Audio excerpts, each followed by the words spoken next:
Good evening, chat. All rise for the Honorable Judge Starshard.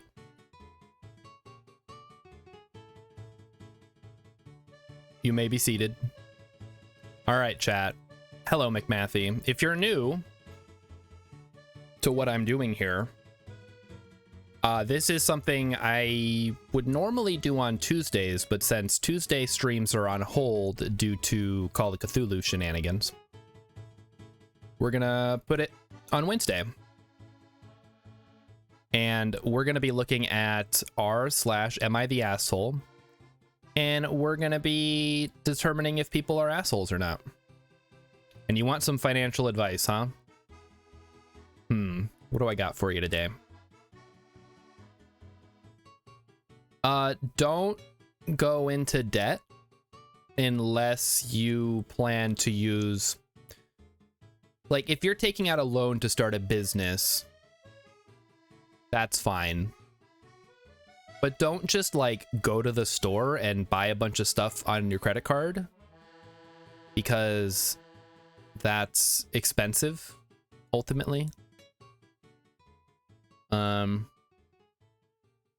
I guess normally people are going to have to get a mortgage for a house, get a car loan. But yeah, don't go into debt willy-nilly. I think a lot of people just think, oh, well, my credit card has a limit of $20,000. That means I can spend $20,000, right? Well, yes, but also no. All right, so let's jump into it. We have sorted top links of the last month. We're gonna go down the list. We'll start by hitting all the top ones, and then as the pickings get slim at the bottom, we'll go ahead and kind of skip to the ones that seem more interesting. So, top post from the last month, posted 5 days ago. Am I the asshole for not taking down my video that was a gift from my best man? Okay, all right.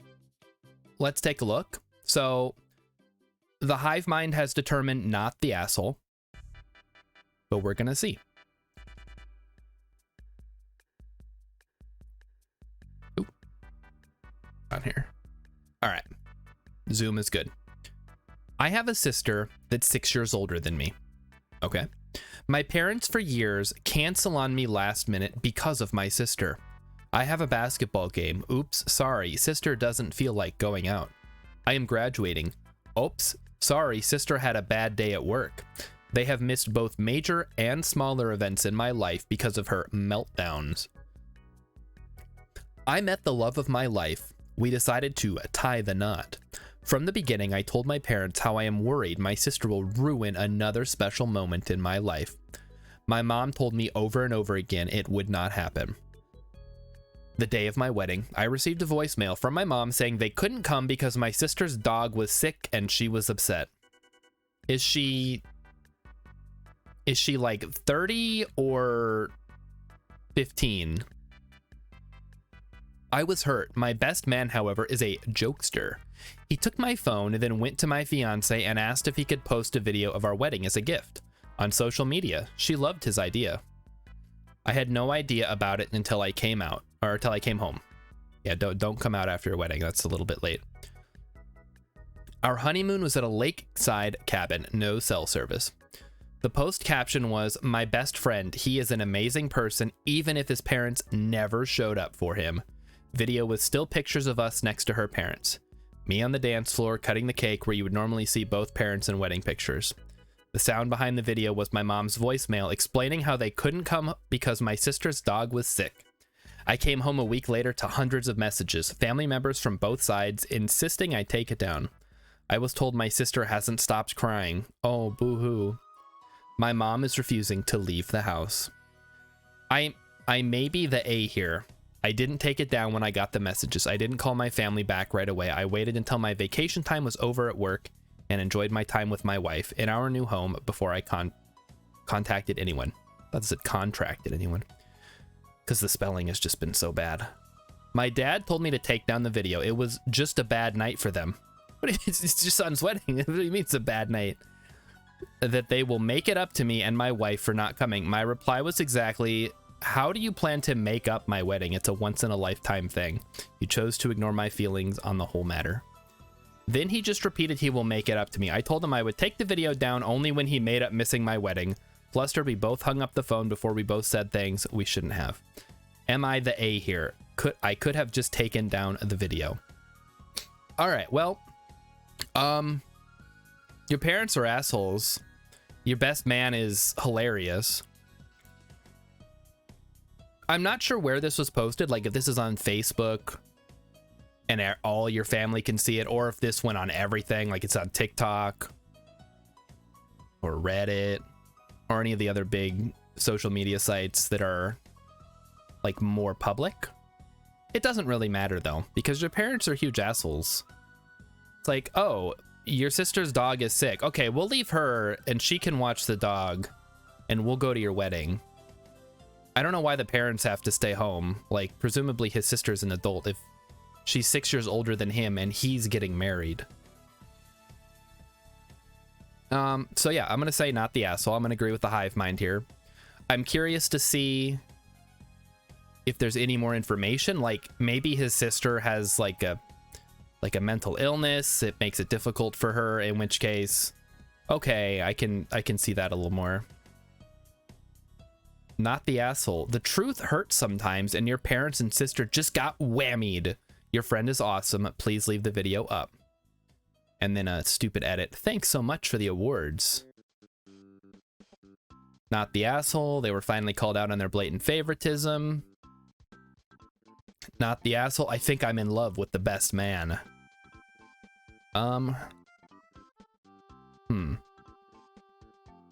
Not the asshole. It was just a bad night out of many, many other bad nights where they ignored you in favor of your sister's whims. Yeah, I would like more information, because it sounds like maybe his sister is like, I mean, we're only getting one side of the story, right? But if there's some reason that his parents, for whatever reason, are showing favoritism to his sister and it's not just his parents being assholes, then maybe that, you know, softens the blow a bit. All right, number 2, here we go. Am I the asshole flipping out on my fiance for canceling all the vegan food options from our wedding food menu behind my back? I mean, I'm just gonna say no. Like, who does that? Why? Oh, here we go. It's another one of these. My fiance, 31 male, and I, 25 female.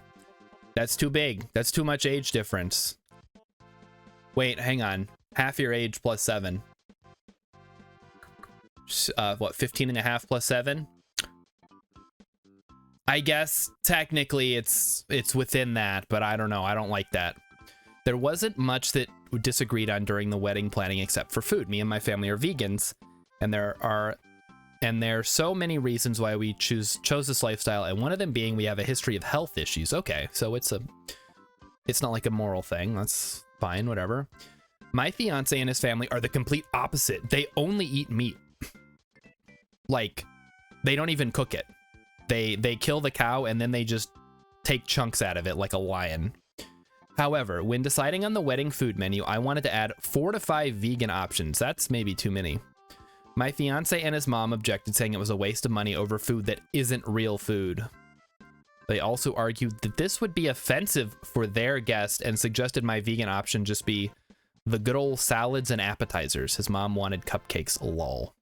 I said no because for one, it's me and my family who's paying. All right, well, that kind of puts the ball in their court. And 2, I want to make my guests feel welcome and not be treated as second-class citizens by being served salad. Whoa, whoa, whoa, whoa, whoa. Listen here. If you're a vegan, you don't get to complain about getting salad, but you're paying for it, so all right. It evens out. My fiance made a face and said, "Isn't that what vegans eat?" That's what I'm saying. I refused to argue about it and said it was final. The other day, I found out that he had canceled all the vegan options and took them off the menu completely and behind my back. No. I was seething. I called him at work, but he kept hanging up on me. Okay, no. I went straight to his workplace and confronted him there and just flipped out on him. He was stunned to see me. Yeah. I wonder why. He at first said it was his mom's idea, then told me to go home because I was making a scene at the office. The fight continued at home, and he defended himself by saying that I sort of made him resort to doing this. You made me do this. Why did you make me do this, future wife? After I kept brushing off his thoughs and input and refusing to accommodate his family. Accommodate what? There were plenty of meat options. Why can't I get 4 to 5 vegan options when I'm paying for it? He yelled that it was his wedding too, not my family's. My family said it was fine, and they'll figure it out, and told me to let it go, but I refused. Am I the asshole for putting my foot down on this? You didn't really put your foot down unless you're gonna break up with the guy, but... All right, let's read the update. Oh boy. His mom messaged me earlier to try and get me to listen to what she had to say after I kept ignoring her phone calls. She spent long walls of text just to address what I did at her son's workplace, calling it all kinds of stuff from immature to unhinged. She then went to explain how she's noticed that me and my family kept acting dismissive of her son's input and contributions to the wedding. She said that she noticed my behavior toward him and her entire family and wanted to speak up earlier, but didn't, and tried to keep the peace. Oh, I thought she was going to say tried to call the police, but no, it says tried to keep the peace. She then went on to address the food menu issue and denied her involvement in the cancellation of the vegan option, but that didn't mean she doesn't support her son's decision. All right, I don't need to read any more of this. Not the asshole, and for the love of God, don't marry this man. Yeah. Like, if okay, you're paying for the wedding. Not the asshole, first of all. You're paying for the wedding. I think 4 to 5 vegan options is too many. I would have like 1 or 2. But not having any when a half of the people attending are probably vegan is shitty. And vegan food like doesn't mean it's bad. Like, I know that's the meme, right? But if it's actually prepared well, it can be just fine and taste fine and be good. Like, I'm a meat man myself, but I do enjoy the occasional baked potato, which I'm pretty sure is technically vegan. As long as you don't put butter or sour cream or cheese on it. In which case you're just eating a plain baked potato, which can be fine.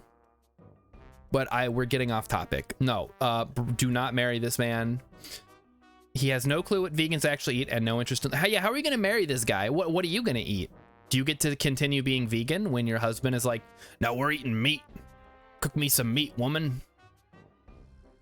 Like, ridiculous.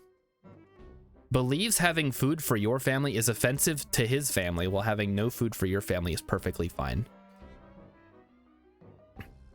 Are you sure you want to marry this man and his family? They have no respect at all for you and yours.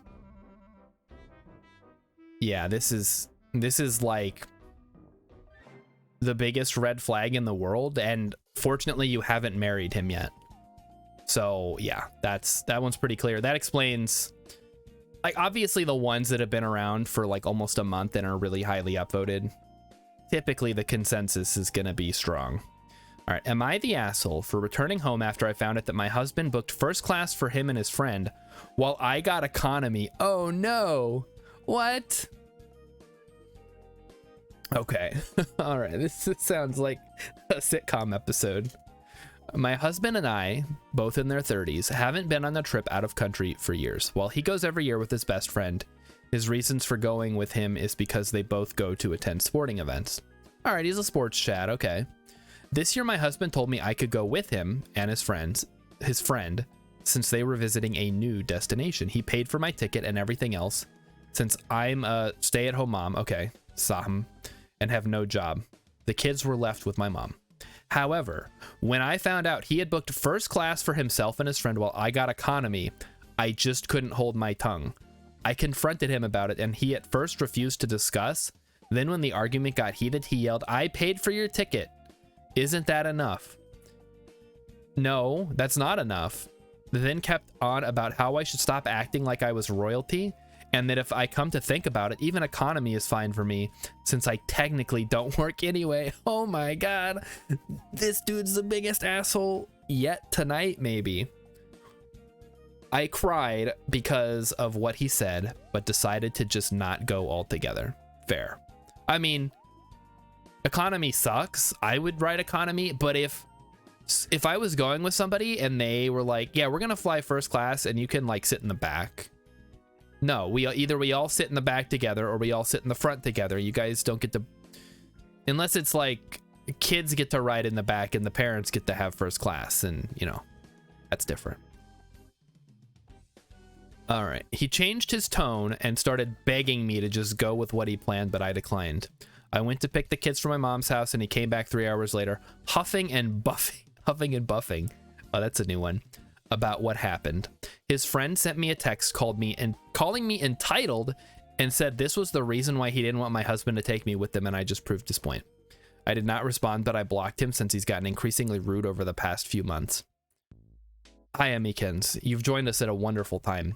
He, my husband, said I keep crying about being excluded, and this is what happens when he finally decides to include me. You didn't include her. You're an asshole. You were like, you get to sit in economy. Dude, oh my God. Am I the asshole for not settling for economy? By the way, he's perfectly capable of financing the trip.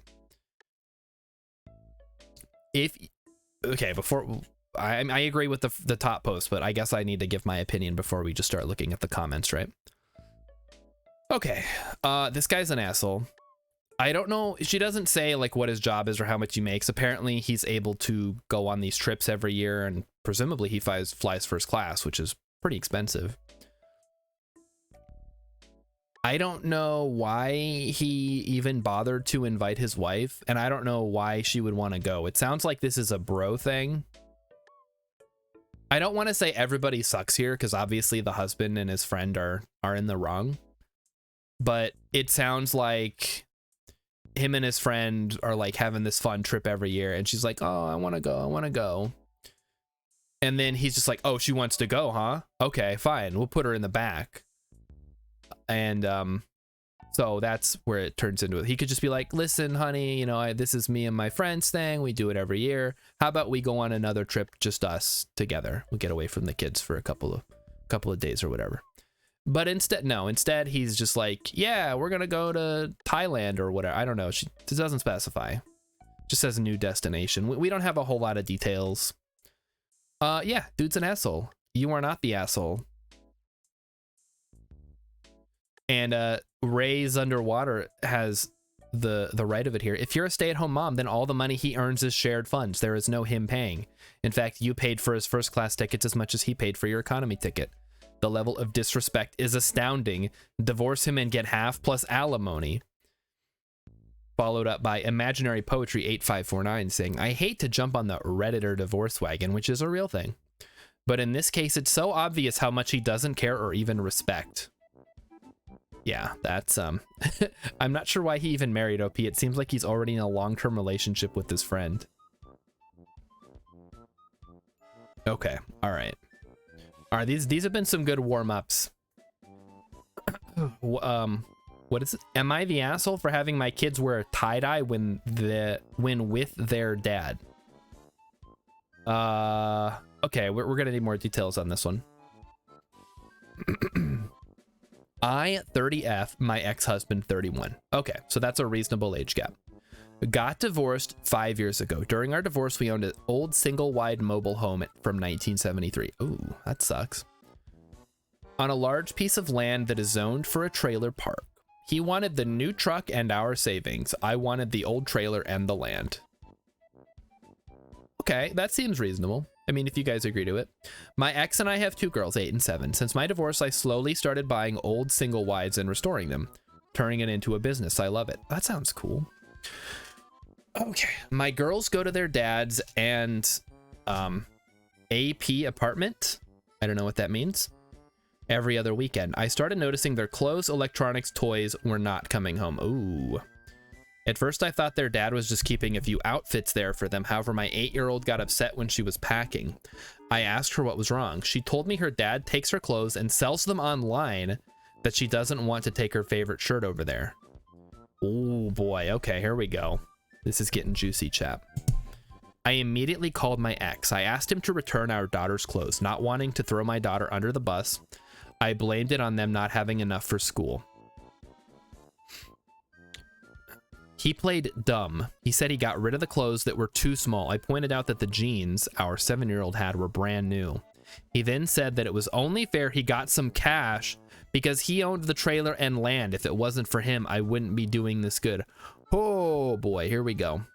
Emmykin says, or even let her and a friend go on a separate vacation if you don't want her to go along. Yeah, really. Oh wait, okay, we read that one already. I was pissed. I pissed all over my daughter's clothes. I took my daughter down to the dollar store and bought cheap shirts, to a thrift store and bought cheap shorts. We had a girls' tie-dye night, hot pink everything. Each made 5 shirts and 5 bottoms. I let our girls design and decorate them. My girls loved it. Very, very cool idea. The following week, X sends the girls home. I could tell he is mad, but he didn't say anything. The clothes were not returned. No fear, I knew this would be an issue. We made extras. When the girls went back, they were wearing tie-dye. They were with their dad for an hour before he called and demanded different clothes. I kindly told him that our daughters love those clothes. They really love tie-dye. All right, fair enough. AP stands for after partner. Thank you, McMathy. So, like, his new girlfriend. Got it. X get even angrier and said his parents have a major family party and the girls can't wear pink tie-dye. I told him that he should go buy other clothes if he didn't want them to wear it. He called me an A for being petty. Yeah, right. You're the petty one, sure. Am I the asshole? Edited to add. I'm not going to read all that because, oh, affair partner. Oh, that's even worse. Affair partner, not after partner. So, it's who he was cheating on his wife with, I guess. Owned is past tense. My ex is not on the land either, the title. Sadly, this is a true story. Okay, so I guess I didn't go over the ground rules here. We assume all stories are true. We do not question the validity. We are here to judge what is presented to us. If there is a lack of details, we typically give OP the benefit of the doubt unless something seems particularly suspect. Okay, that's out of the way. Not the asshole. Yep. Not the asshole. I mean, just not the asshole. I think this is pretty clear. Like, your ex-husband is stealing your children's clothes and selling them online to, I don't know, make some extra cash on the side. Because he's mad that he took the cash and it's, oh, why is it always like this? It's like, okay, we got divorced. We split up the assets. One of the partners is like, I'm going to take this. And the other partner's like, okay, fine, so I get this. And then everybody agrees. And then later, the irresponsible partner who is like spent all the money and pissed it away or whatever is like, well, you know, you only have that because I gave it to you. Like, no, motherfucker, we split it and you got your half and you wasted it. Oh, man. Okay. Am I the asshole for calling my brother a disgusting, gross man at his daughter's birthday party? Oh, this sounds juicy, chat. Hex says that's beyond asshole. Sounds like, yeah, right? It's like he's pawning off all this stuff or he's just straight up selling it online to like maybe buy drugs or something. All right. This one sounds juicy. Yeah, it's a throwaway. Nobody cares. My brother Paul and I are not close at all. We have very different worldviews and have incompatible personalities. I'm a PC and he's a Mac. Got it. I can tolerate him, but I would never consider him a friend. Or I can tolerate him, but I would never consider him a friend. He's been married to Lisa, presumably Lisa Simpson, for 1 or 2 years now, and they have a beautiful daughter together. My girlfriend Amy and I were invited to celebrate my niece's first birthday. Most of the family was invited, and it would be the first time I would have seen them all together. I only see my family once or twice a year, with a few exceptions. Amy and I arrived a little earlier than we were supposed to, and instead of waiting in the car, we decided to go in. The first thing I noticed is how calm my brother seemed to be in contrast to Lisa, who was frantically running up and down. When he saw Amy, he immediately handed the baby over to her and got a beer to sit down and watch TV. Lisa was clearly struggling, and he was content with a beer and Netflix. All right. Deadbeat dad, got it. I don't want to be rude, and maybe this was a one-time thing, but it bothered me how uninvolved he was. He handed Amy a baby with a full diaper with vomit on its clothes. I mean, you know, typical dad stuff, got it. Eventually, Amy, Lisa, and I finished everything. The house was clean, the food was ready, and Lisa looked ready to host a big gathering. We all paid zero attention to Paul.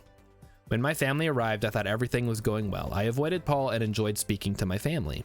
After we'd sat down to eat, Paul approached me, drunk, thanking me for helping Lisa. I did not want to be around him for long and moved out of his way. He was very persistent.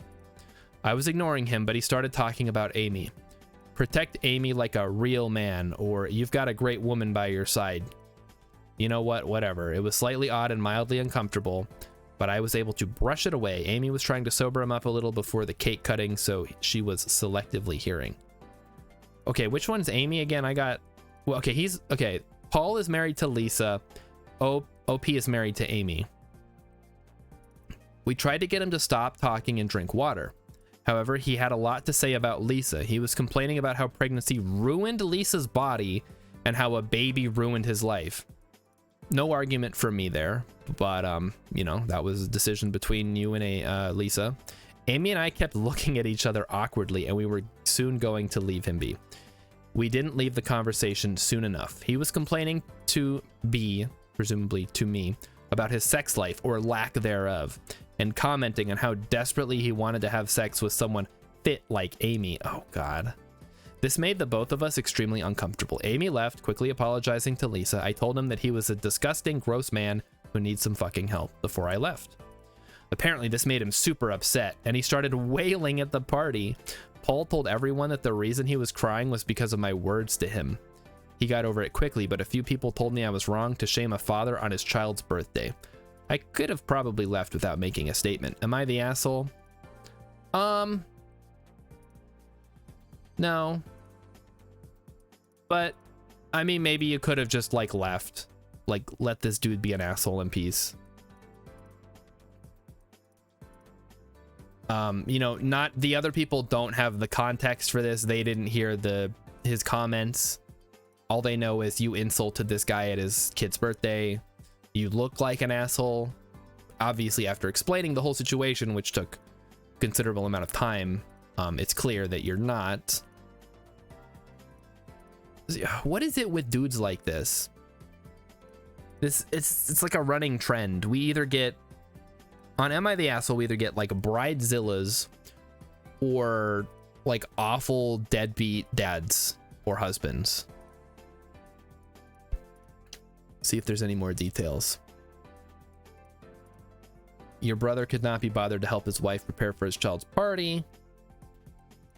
During his child's birthday party, he made remarks about how said child ruined his life, ruined his wife's body, and compared her now ruined body to someone he finds more attractive. Yikes. It's always a season for unhinged people. That's why we love coming here at least once a month. We dip our dipstick in the well of Am I the Asshole? I gotta phrase that a little bit funnier. We take a dip in the asshole well. We'll workshop that. We'll work on that later. Am I the asshole for going home after I overheard my husband say he didn't want to bring me with him to his family? What is going on with these dudes? This is the same thing as before. McMathy says, have you seen r/cropped Norris jokes? I have not. Is it Chuck Norris jokes, but cropped? I'm just going off the name of the subreddit there. We can check that out too. I'm not super picky about what we check out. All right, here we go. My husband goes on annual vacations with his family. I'm on okay terms with them, but since we've only been married for a short time and I don't see his family much, we still have that barrier that keeps us from being completely comfortable around each other. Yeah, I've still got that, and I've been married for like over a decade. His family arranged for the vacation last week. I, out of curiosity, asked if I could come. My husband felt hesitant, but I told him it'd be a great opportunity. It'd be a great opportunities to get to know his family better. He agreed to take me and his family. He agreed to take me, and his family were surprised to see me, but still welcomed me. All right, so far so good. On the third day of the vacation, his dad, mom, brothers, and spouses were all sitting at a table outside talking, while I was preparing a fruit salad. As I was making my way back, I overheard my mother-in-law say, "Did she really had nowhere else to spend the weekend?" What? At first, I had no idea who she was talking about, so I kept on walking, but stopped once I overheard my husband say, "I know." And I didn't want to bring her with me, but what was I supposed to do? You know how pushy she can get. I instantly figured it was about me. I felt so shaken up to the point where I almost dropped the salad. And then my mom came into the room and I slapped the plate of chicken nuggets out of my hand. And then I yelled at her and I felt bad. But, you know, I was so upset. This whole time I was there, I cleaned, cooked, looked after the kids, and this is how they think of me. An inconvenience to them. I'm really curious as to what culture this person is from. I quietly booked the ticket and went home on the first plane. He called and texted, but I didn't respond anything other than let him know I was home. I feel like we might have read this one before, or one that was very similar to this. Oh, I think it was someone who went with their friend and they had to do all the chores because they're a woman. And they're like, I'm just gonna like go stay somewhere else and then fly home myself. So, yeah, I'm confused. So the family goes, they have brothers and spouses and everybody goes. But then this guy is married to this woman and she doesn't get to go? Like, is she not part of the family? What was she supposed to do, like, while her husband is on a family vacation? Just sit at home and watch Netflix or something? That's so weird. Not the asshole. Does he even like you? Yeah, really. I mean, I have gone on quote-unquote vacations without my wife, but I, like, offer it. Like, I'm going to see my family. Do you want to come? And she's like, absolutely not. Not the asshole. Please don't let him gaslight you. Not the asshole. It's not like you've been dating for 2 weeks, you're married. And as I understand, the husband's brothers brought their spouses. How else are you going to get to know the family? Oh, these guys suck. Man. I mean, this is why we come here, right? To read these horrible stories. So we feel better about our own lives. Am I the asshole for celebrating my birthday, which is the 1-year anniversary of my nephew's death? Okay, that's just kind of sad. Like, it sucks when your birthday or like a special day for you is like overshadowed by someone else's tragedy. But you can't change your birthday. Okay, so OP is 25F. Their nephew, who was 4, passed away 1 year ago because of cancer. See, that's just all right. We're sad right off the bat. It was right on my birthday and there was no celebration. There was nothing because everyone was devastated. Yeah, that's how it's gonna be. My sister Denise is still grieving. She's in therapy and making some progress, but it's been slow. My family and I try to be as supportive as possible. Birthdays in my family are very important. We throw huge parties. I believe and have been taught that birthdays are important and should be cherished. Yesterday was my birthday. This was 7 days ago. This was posted. Obviously, I felt bad about the anniversary of my nephew's death, but I was also a little down about not being able to celebrate like I used to, and my girlfriend knew that. In the morning, I went to Denise's house, staying by her side until almost lunchtime when my mother would stay with her. We didn't want to leave her alone, but no one could stay all day.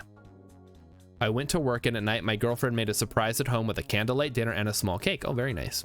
Something very intimate and for both of us since my family was in a bad way. I didn't post on social media, but my girlfriend posted a picture of us holding hands and the dinner she made with Happy B-Day Love. My mom and Denise follow her on Instagram.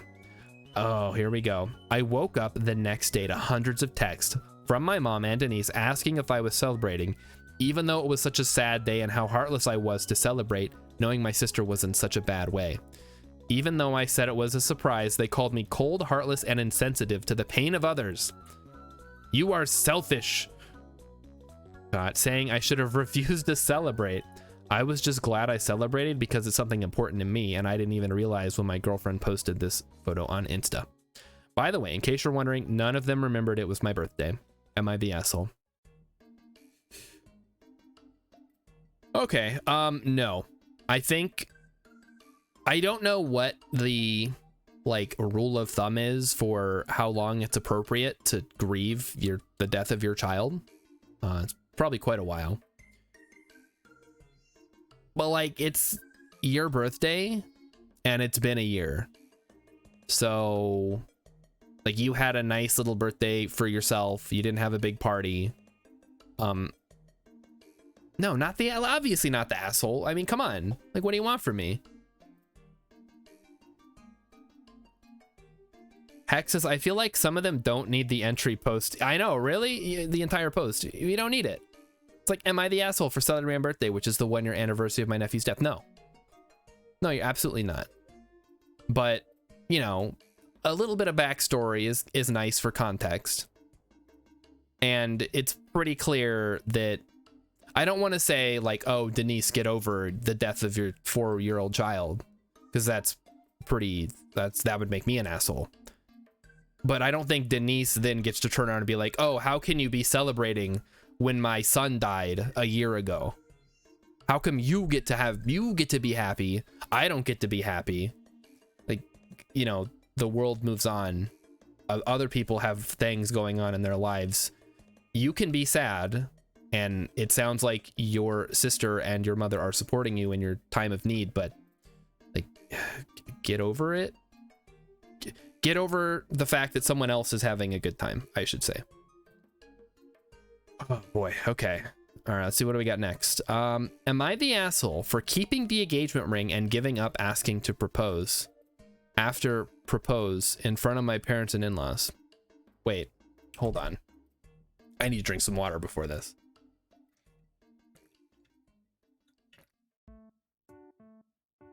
I think I know what this title is trying to say, but let's read the post to make sure. Me, 25F, my girlfriend, Molly, 26F, for the last 6 months started with a joke that I've already made it clear that I don't like.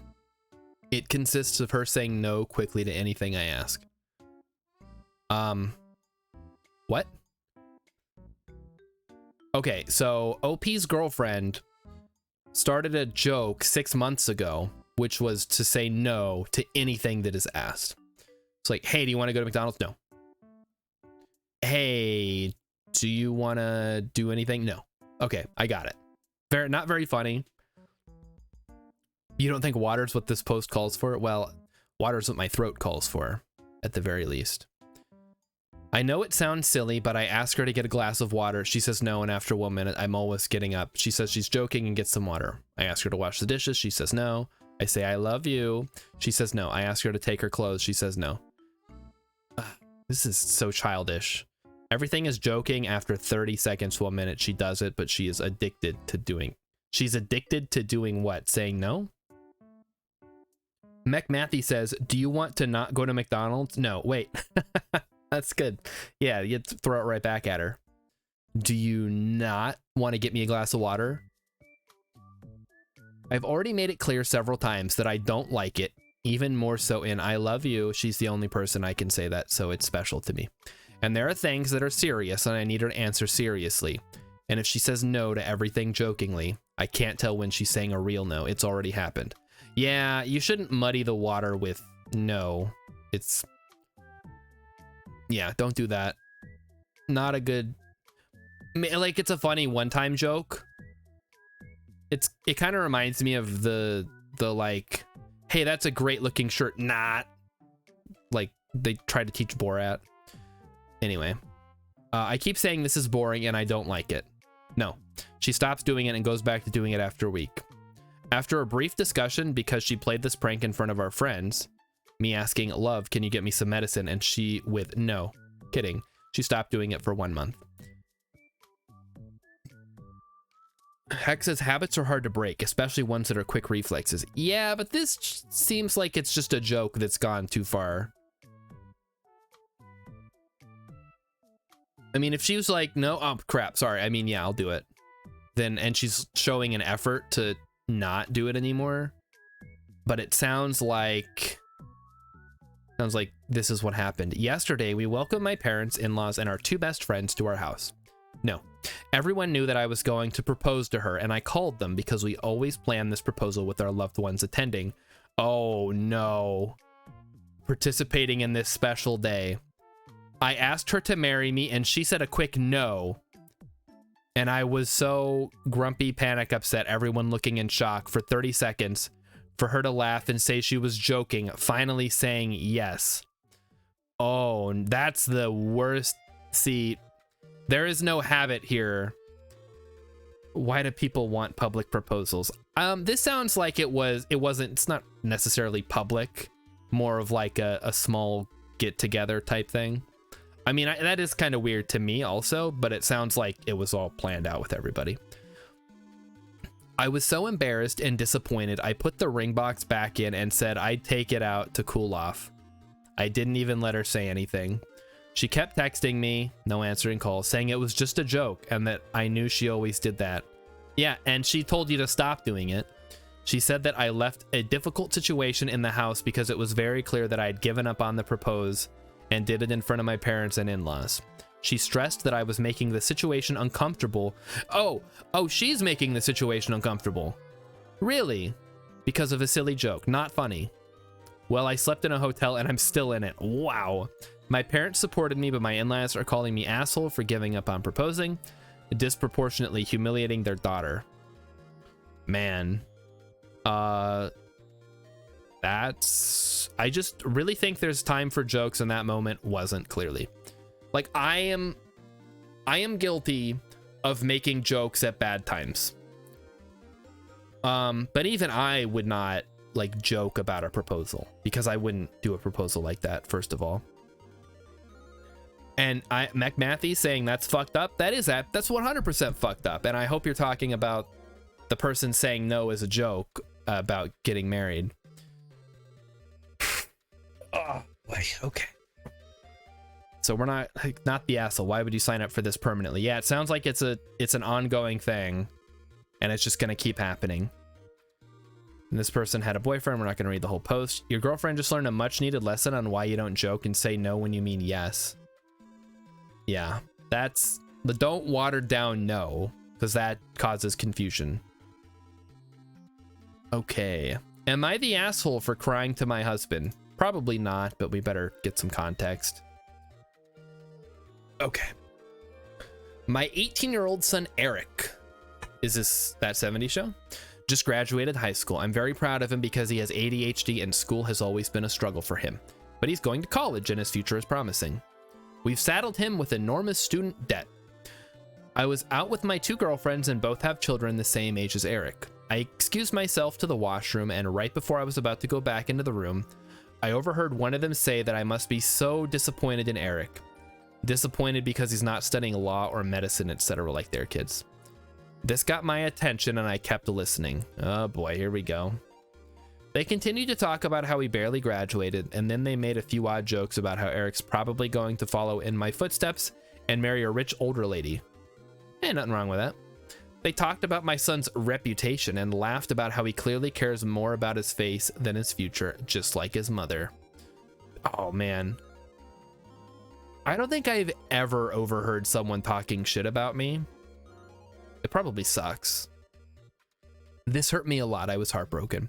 Not only were they insulting me, but my son as well. I walked into the room and they went silent, but acted as if they weren't just shit talking.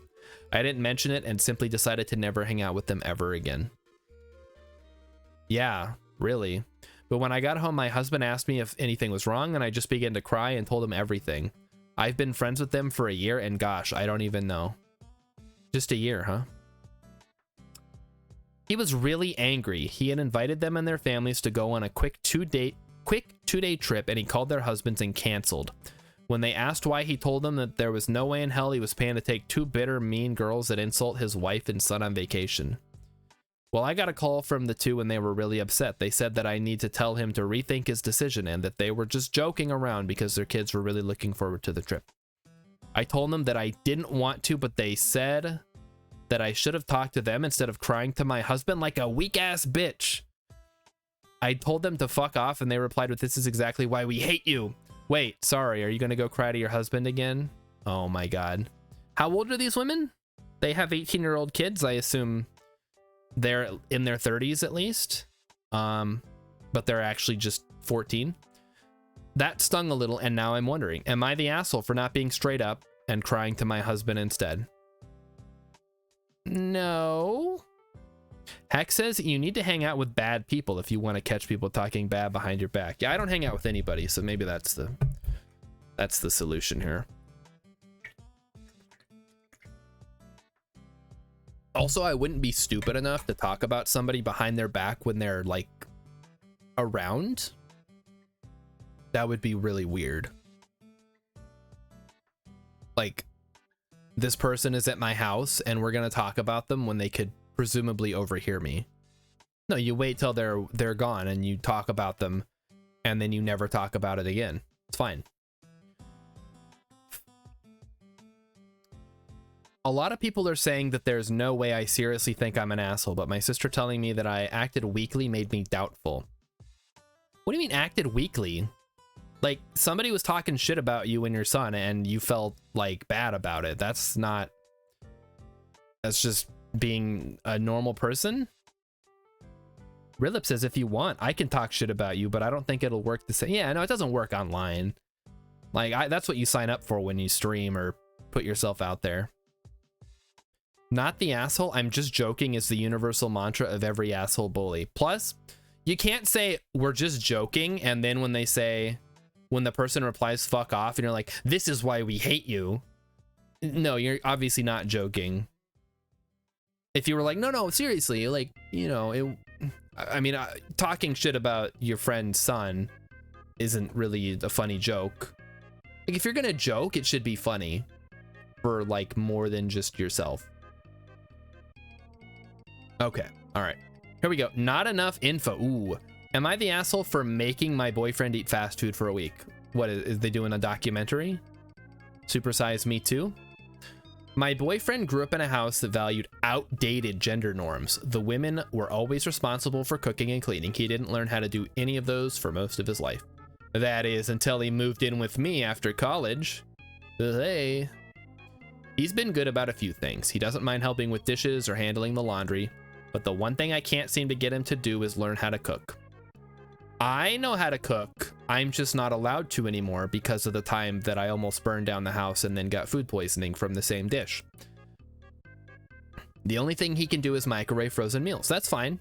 Like, if you can pour a bowl of cereal, microwave a frozen meal, warm up something in an oven, maybe fry an egg, I guess that's probably a good one to have.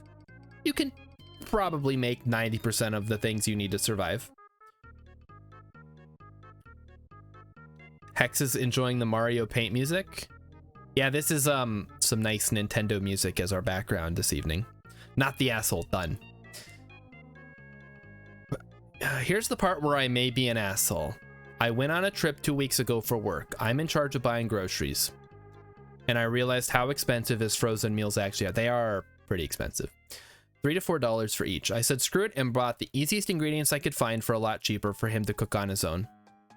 I mean, that's kind of a dick move. Like, he doesn't know how to cook.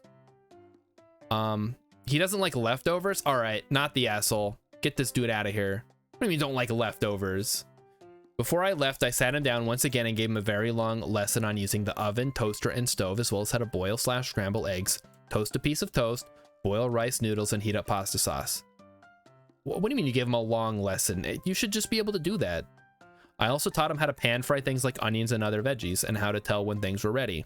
In case he didn't want to cook both lunch and dinner, I also bought things to make salads and fixings for sandwiches. No leftovers? Yeah, exactly. Like, what do you mean you don't want to eat leftovers?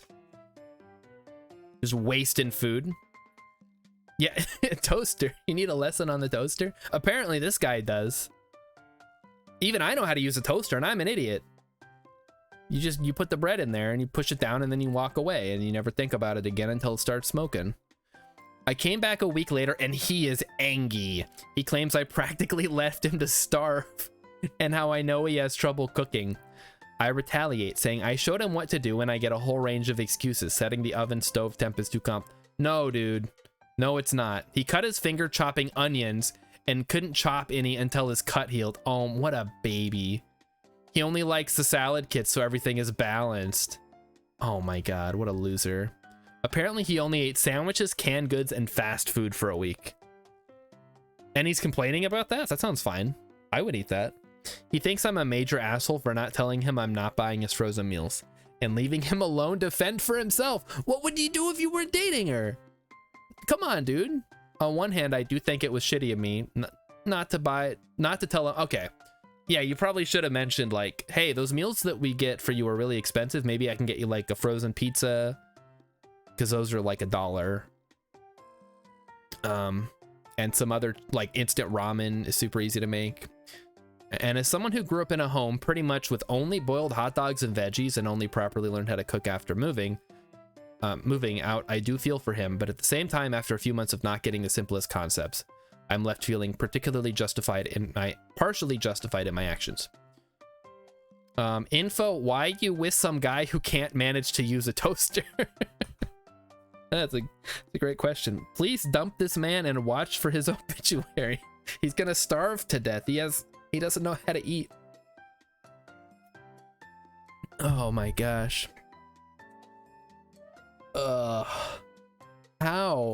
do you... Not the asshole. This is the literal definition of weaponized incompetence. Why are you fucking someone you have to parent? Right? She needs to sit him down, look him in the eyes, and tell him there are nearly 8 billion humans on the planet Earth. Out of all of them, only one of those people wants to be your mommy, and that one should not be the person you were fucking. I mean, you know, it's different strokes for different folks. Am I the asshole for refusing to give this woman her grandma's wedding dress and jewelry back? This sounds particularly juicy. All right, I'm in. I, 26F, bought a hoarder house back in May 2018. Oh God, why? It's a big 6-bedroom, 4.5. All right, Miss Moneybags. Okay, you got your 6-bedroom, 4.5 bathroom house. Fuck you. All right, okay, fine. We'll settle down. When I bought it, the contract stated that I take ownership of the house and everything in it. The lady who owned it died, and her heirs could not deal with the stench and literal mountain of junk and waste in it. You could only open the door not even 8 inches. I think that's inches. And some rooms had the junk filling them wall to wall, floor to ceiling. Huh. Sounds familiar.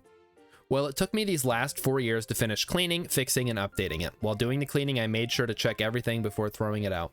Ended with more than $20,000. Oh, come on, man. I want to buy a hoarder house. Some nice jewelry and antique furniture, and finally a stunning 40s style lace covered wedding dress. This woman took care of that dress until she couldn't anymore, and it just took some minor work to restore it. I currently don't have a partner, but I decided that it would be the dress I'll be wearing if I ever get married. While doing the cleaning, I reached to the heirs to pass on some pictures and mementos, Christmas personalized ornaments, some kid artwork, and because of that, I had one of them 30s F in my FB friends list. FB meaning Facebook. After repairing the dress, I put it on with the jewelry and posted a pic on Facebook. Well, this woman saw it and asked for the dress and heirlooms back. I refused to give them back, and legally they can't do anything. Also, it meant that if it meant that much to them, they should have cleaned the house on their own, not sell it to me. Yeah, she's got a point there. Yeah, not the asshole, no. Like, you bought the house, you had the contract, it said you get everything. You had to clean it up and de-hoarder it. No, you don't just get to be like, oh yeah, by the way, thanks for paying all this money for grandma's house. Can we have all her stuff back, please? Except they didn't say please. Not everyone's an ass. I mean, this woman's an asshole because she can afford a 6-bedroom house in 2018, while the rest of us are eating ramen and living in a cardboard box. Not the asshole, but she has bad judgment. I mean, I probably wouldn't have posted that. Mech Matthew says, I am the asshole, no involvement, just me. You should post on here then. You maybe get some upvotes. Am I the asshole for not inviting my kid's whole class to his birthday party? No. That's not how these things work. All right. I, 28F, am a mother of a wonderful 8-year-old son. Yeah, that's what they all say. This whole thing happened last April, but you're still getting complaints? Dude, it's August. Here I am asking strangers for a judgment on the internet. Last year was my kid's first year in big kid school, like he calls it, since his first grade coincided with the pandemic. Okay, we're not in the best place financially, like most families. Our consumer debt piled on, and we are throwing every spare cent. So this is the duality of man, right? We have this woman with her son, they're drowning in debt, And then we have the other one who's just got money to spend on a hoarder house, who finds $40,000 worth of cash and like an antique wedding dress. Ugh. So when it was time to throw him a party, I only invited 5 of his classmates, the one he considered his friends. For the others, I sent 24 cupcakes and juice boxes to class. Yeah, that's exactly how this works. The invites were delivered to their houses and not in front of the other kids. Like I said, money was tight, so I got creative. I made 9 small cakes, and then a bunch of flavors of cakes. And then there's tortillas, pizza sauce, variety of toppings, blah, blah, blah. We had a make-your-own pizza station for lunch, and they played with water guns. Then they decorated their cakes and finally their cookies to take home with them. That was a Saturday. The next Monday, the kids would not stop raving about how fun the party was, how it was the best birthday party ever. The other kids were not happy to not be involved. Isn't this a not be invited? Isn't this an episode of The Simpsons where Milhouse has this huge birthday party with everybody in his class except for Bart? Heck says, I've never even heard of inviting an entire class to a birthday. Neither have I. I had, like, you would have your friends come to your birthday party except me, because my birthday was during the summer, so everybody was gone. And then if you had it during the school year, you could like have cookies or cupcakes to pass out and everybody would be like, happy birthday. But if you're having a party at your house, you invite your friends, not 45 kids or whatever they're cramming into classrooms. At Pickup Tuesday, a couple moms confronted me about not inviting their kids. I said, I'm sorry, but it was a small party for his close friends only. They kept complaining about me excluding their kids. I didn't take it seriously then, but now it's a new school year, almost 6 months later, and I'm still getting the occasional comment thrown at me. What the hell? These are like some momzillas. Okay, not the asshole. You invited 5 children. I'm honestly boggled at any parents that think it's okay to confront you about the fact their child was not invited. Like, if you... So there's a couple of different ways this can go. You have the Simpsons one where everybody in the class except for one kid is invited. And then, you know, you have a case for some exclusion there. What the hell? What do you mean invite all your kids? There's like 30 kids. That's ridiculous. Nobody does that. Do these parents invite the entire class to their kid's birthday party? Probably not. I don't even want to think about that. We're almost to the asshole one, chat. I know you're all staring at it. Like that big red asshole right there, just ripe for the picking. But we have one more not the asshole to go. Am I the asshole for refusing to dye my daughter's hair because her school complained? Ooh. Do we have a case for discrimination? My daughter, 15, dyed her hair dark reddish brown for her birthday. I didn't let her dye her hair in middle school, but said she could in high school. The school has a dress code for hair that just specified natural hair colors only, which I took to mean browns, blondes, reds, black, etc. Basically natural tones. Her natural hair is black, but I don't think it's much of a change. The hairdresser that did a bleaching on her hair said it was not light enough to cause significant damage. But then one of the teachers in the beginning of October last year began complaining to me during parent-teacher meetings that her hair didn't meet dress code. I said her hair color grew out of people's heads, so why was it out of dress code? She told me it was clearly not her natural hair color. And I shot back tons of her students that I saw that evening had blonde hair and highlights when they are clearly natural brunettes. She claimed they look like they could be blonde, but my daughter's hair was supposed to be black. My daughter is Asian, so it's pretty racist to say she can't dye her hair, and I brought it up with the principal, but he agreed, with her saying it was against dress code. Holy shit. But I saw tons of white kids in her class with obviously brown hair that dyed it blonde, and even red, but no one said anything. They want me to darken her hair again so it looks natural. This went on until the end of the school year. I contacted the superintendent several times, but she never got back to me. It's almost the start of school again, and I get an email from the principal reminding me my daughter's only allowed black hair. She still has her reddish brown hair and doesn't want to dye it back. I've tried to fight it, and the last thing to do is barge into the superintendent's office and demand she get involved. Oh boy. X says again, why does the school care what color the kid's hair is? Because this is probably in America where we are obsessed with something. I don't know. Like, why do they care what color the hair? I mean, people think that it'll distract kids, but I got distracted in school from like nothing. So what difference does it make? Shoot, I went to a DOD school. When I lived in Germany, I went to a school on base where there was a kid. He had half his head shaved, the other half was grown out and was down one side, and it was dyed orange. Nobody cared. So I don't know why this is such a big deal. Rilip says in a lot of Asia, they have a thing where they expect you to have black hair even if you naturally don't have black hair. I wouldn't expect to hear it here though. Yeah, OP doesn't specify as where they are. I'm assuming US because that's where most of Reddit is. But obviously we've seen a lot of Am I the Assholes coming out of countries where women are treated like slaves. Let's see. Not the asshole. Contact your city's newspaper. Nah, don't do that.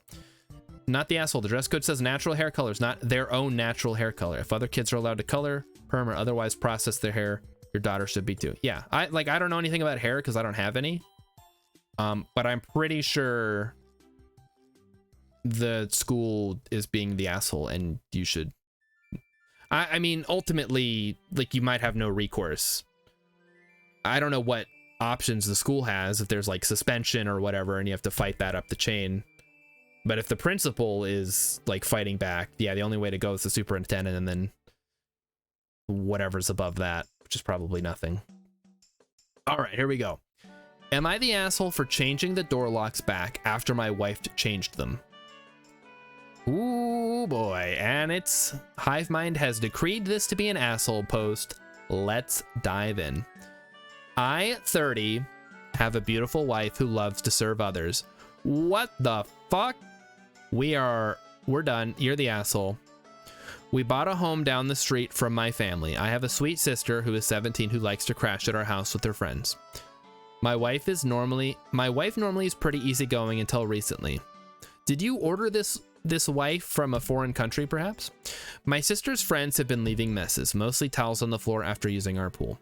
My wife got upset, picking up after them every day. I have asked my sister to make sure the house is clean after they leave, and it has been better. My wife also complained that some of her perfume/clothes, personal items, have gone missing. Oh. My sister said it's not her. I believe my sister. I just don't see her doing that. I told my wife and we agreed to just replace them. Okay. Last week, my wife made a couple of pans of cinnamon rolls from scratch. One pan was for us. The second pan was for a coworker's family who was experiencing a tragedy. Oh boy, here we go.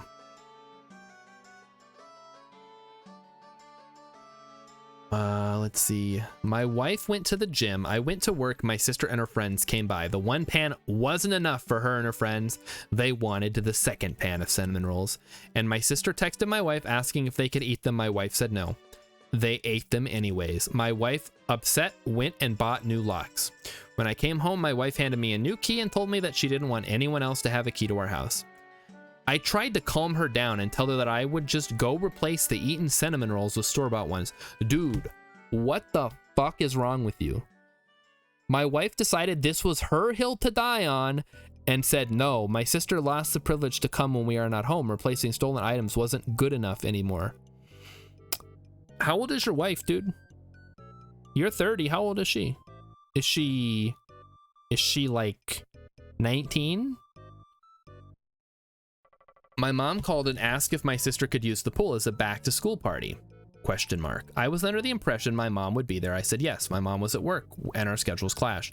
The easy solution was for me to change the locks back so they could come into the house. My mom didn't come with my sister. My wife got home after the party. It was a mess. She sent me photos. She called me the asshole for changing the locks without talking to her about it. Keep in mind, she did too. That's true. She did do that.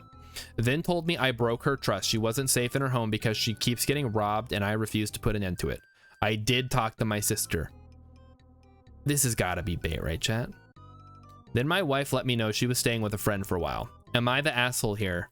I feel like I've tried to right any wrongs that have happened between my wife and my sister. Oh boy. Okay. I'm not even gonna read these updates. I mean, I'm kind of skimming them. You're the asshole. Why don't you clean up after your sister? Oh no, it got removed. Did OP delete their account? Oh my god. The rules say you have to believe it. I do believe him. Okay, so I mean, it seems like bait, but also this could just be a completely oblivious dude. Like, okay, your wife's stuff is going missing and your sister is trashing the house and you're just like, oh no, it's fine, we'll just replace everything. That is not a solution. That is like a band-aid while you find a solution, and clearly you're not interested in a solution. Although there is an update here. Easy, you're the asshole. Your wife tried even as her clothes got stolen, house was left a mess, making more work for her, and the icing on the cake, those cinnamon rolls. Thoughtfully made from scratch rolls for a grieving coworker and some of her family, made with love and care, only to be scarfed down by careless teenagers using your home for a pool and free stuff. Oh man. Yeah, absolutely, you're the asshole. Oh, that was a good one, chat. I feel good about that. I mean, I feel bad for his wife, but it's always nice when we just get like such an obvious asshole. Because, so you have to understand, when someone comes to Am I the Asshole to post their story, use RevEdit to check we don't need to worry about that. We got the gist of it from the post.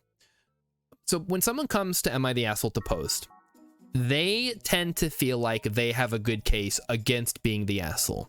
They're like, I'm not an asshole. I'm going to prove it. I'm going to post it on Reddit. So when somebody gets absolutely shut down, when they think they're in the right, it is so satisfying. Yeah, tell me you're completely spoiled without telling me you're completely spoiled. This dude's just like, no, it's fine. We'll replace it. Oh, we'll go to the store. We'll get you more cinnamon rolls. That's what the important thing here. Oh, that's good. All right, here we go. Am I the asshole for forcing my father to pay child support? What do you mean forcing? Like, you got a gun? My father is a dick. All right, we're off to a great start. When he got my mom pregnant, he wanted her to quit her job and just stay home to be a good little wife and mother. There's no end quote there, so I'm gonna assume this is a very, very long quote. Yeah, homemade is a million times better than store-bought, especially with something like cinnamon rolls. He is very well off due to a trust fund and he doesn't really need to work. My mother refused and divorced him. Oh, she refused to quit her job and just divorced him. Okay. Because of a prenup, she got very little and he moved back to Europe. Okay. All right. So he's deadbeat dad. Got it. His parents never knew about me and my mother never knew about me and my mother had a good profession and I never really wanted for anything. My grandmother and grandfather, her mom and dad were awesome and I got to spend my summers exploring the wilds of Western Canada. That sounds wonderful. My father never paid the child support he should have. Like I said, it didn't really matter. My mom makes good money and she gave me a great life as a child. So, on to the point of the post. I am 28. I am getting married. I met the love of my life. 31 at university and we've been together for 8 years. Let's do the math. 23 and 20. That is acceptable. He's a wonderful person and he really is my lobster. Sorry, friends reference. Please keep your friends references out of my post. Thank you. His family is from the same city as my father and they're a huge rambunctious bunch. Because of a lot of intermingled business and personal relationships, my parental grandparents found out about my impending wedding and me, I suppose. They have been in contact and want to come to Canada to meet me and my fiance, who I guess is a grandson of an acquaintance of theirs. Small world. Yeah, really. When they found out that my father had basically abandoned me to fend for myself in this world, this is honestly how they see it. They were pissed, to say the least. It's very funny because we're decidedly upper middle class here. So long story short, they had their lawyer calculate the amount of child support my father should have paid with interest and the cost of my post-secondary education, and then gave me this as a gift. Holy shit. greatest grandparents ever. What I didn't know was that it came out of my father's yearly draw on his trust fund. Oh, snap. He's furious because it's obviously a sizable amount and it will very much affect his finances for at least the next 2 years. He may need to get a job. Rich people problems, am I right? He's been contacting me and telling me that his current wife and children will be negatively affected if I don't give him back the money. Bro, I don't really need it, and I guess I am entitled to it, and I am getting trust fund now as well. The world of the rich is so foreign to me. I can't believe it. But I really want to pay off any debt my mother may have and make sure that when she retires, she can do whatever suits her fancy. I'm not giving it back. Am I the asshole? No. My half-siblings will not be really affected. They have trust funds set up already. Motherfuckers, these fucking trust funds. You're the asshole for being rich. How about that? Fuck you. Not the asshole. You should have been paying all along. Also, your grandparents sound badass. Yeah. Not the asshole. Your grandparents won't accept it back anyway. And don't give it to your dad. Pisses me off now. Fucking rich people posting here. All right. Next one. Am I the asshole for taking my wife's side after she screamed and cursed at my mother? All right. We have a mother-in-law situation. This is going to be good. I, 33, am married to my wonderful wife, Melody, who's 29. All right. 4-year age gap. We'll say that one's okay. She's currently pregnant with our first child. I have a 6-year-old daughter, Tina, blah, blah, blah. I split 50-50 custody with. So I know for the most part what Melody needs in order to feel supported while she carries our child. I've been spending lots of time making sure she's comfortable and taking on more of the load at home, so she's not doing too much. This is her first child after all, and it's obviously a lot for her physically and emotionally. 2 words. Cheeseburger. My mother and Melody don't get along too well. Mom didn't like my ex either. We broke up because we were headed on different paths, not because of my mother, and there's no bad blood. What do you mean different paths? So I think she just doesn't like her because she's dating me for whatever reason. It's weird. She's very nitpicky about Melody, how much she does around the house, how emotional she is. Melody already cries very easily, and being pregnant has made her even more sensitive, which is fine. The fact that she wants to be a stay-at-home mom, it just seems like nothing Melody does is okay. I do, however, stand up for her and do not just allow my mom to talk down to her. Good. Shouldn't do that. Or you should do that. Rilip says, not the asshole for that, but assholes for having rich relatives. Yeah. Sick of all these rich people like coming on Reddit and complaining. I guess this person wasn't complaining. It just pisses me off. Today, before picking up my daughter from summer camp, Melody went to 3 different grocery stores to find rotisserie chicken. She's been talking about it since last night and really wanted one. She sent me picture messages documenting her quest for the chicken and finally found it. My girl was happy. Rotisserie chicken is also kind of a comfort food for her, like spaghetti, because her mom used to make one of those when she was having a lazy day and didn't feel like cooking. So it's like a pre-cooked, okay, like you get from the grocery store. It's a pre-cooked rotisserie chicken. It's delicious. I could sit down and eat a whole one in a single setting. We break it up into paragraphs, dude. I can't follow this. She was planning on serving that with some other basic sides for dinner. Perfectly fine by me. My mother came by to see Tina and started telling Melody the chicken is bad for her and she should not be eating that. She should not be eating that pregnant. Maybe should not be eating that while pregnant. Melody said it's fine. She usually eats healthy and just wants this one thing she's craving. Dude, it's fucking chicken. What do you mean it's not healthy? Are you gonna tell me chicken's not healthy? Oh God, I gotta stop eating. My whole life is a lie. Melody said no and went to the backyard to FaceTime her family who is out of state.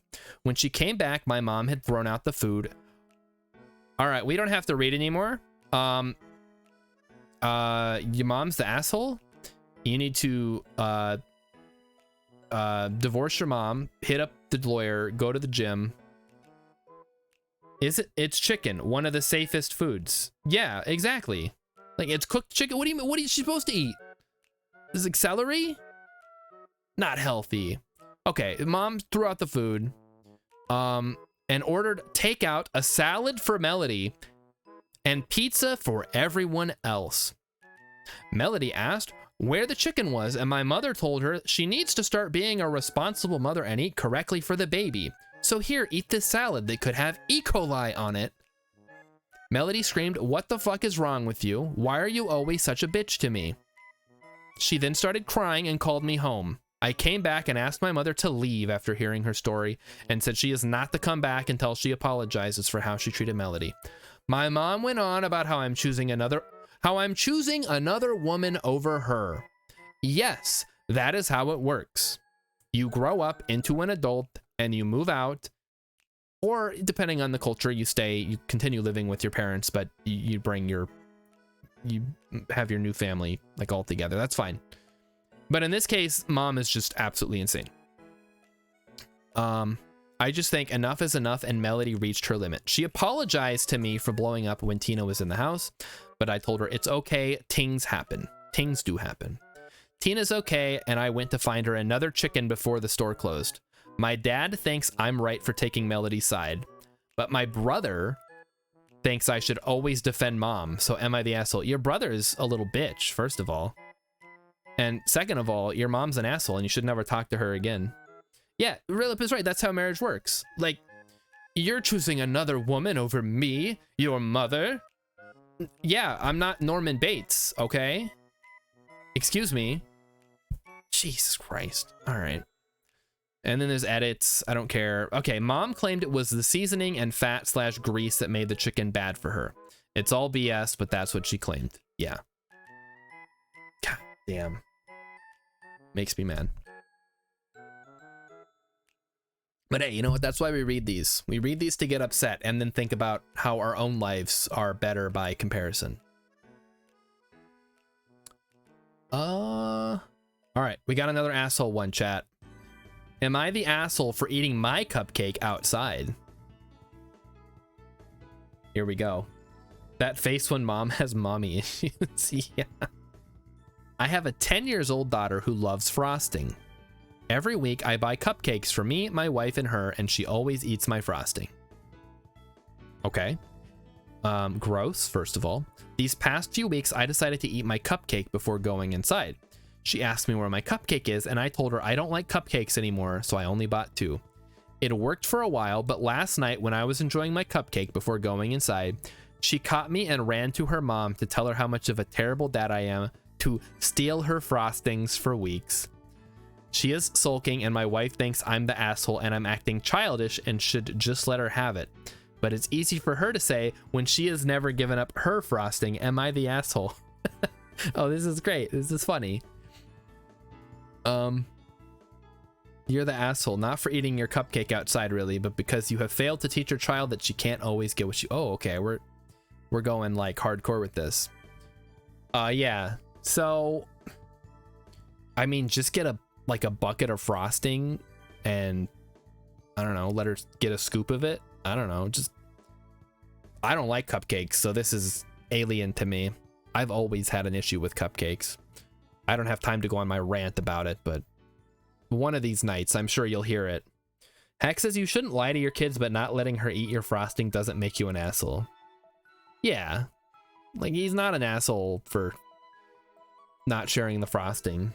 I don't think he's an asshole at all. I think this is just like a funny thing that somehow got upvoted.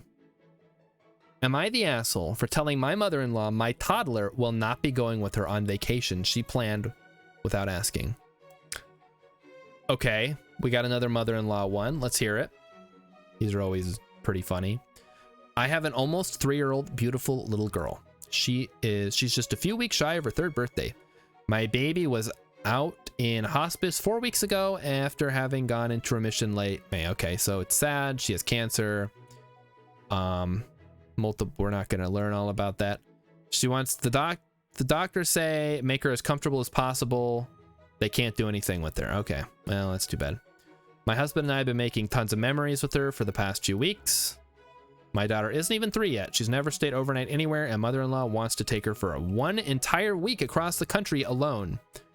I suggested that my husband and I both go that way. Our daughter is comfortable, and for God's sake, in the event she dies, she can't be gone for a week. Her nurses are here. Her care is here. I suggested that if we all go for a shorter amount of time. Oh, I suggested what if we all go for a shorter amount of time? Okay, what if?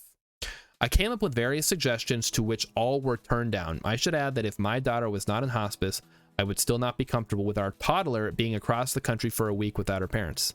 Yeah, really. My child being in hospice adds another layer of complexity to the situation.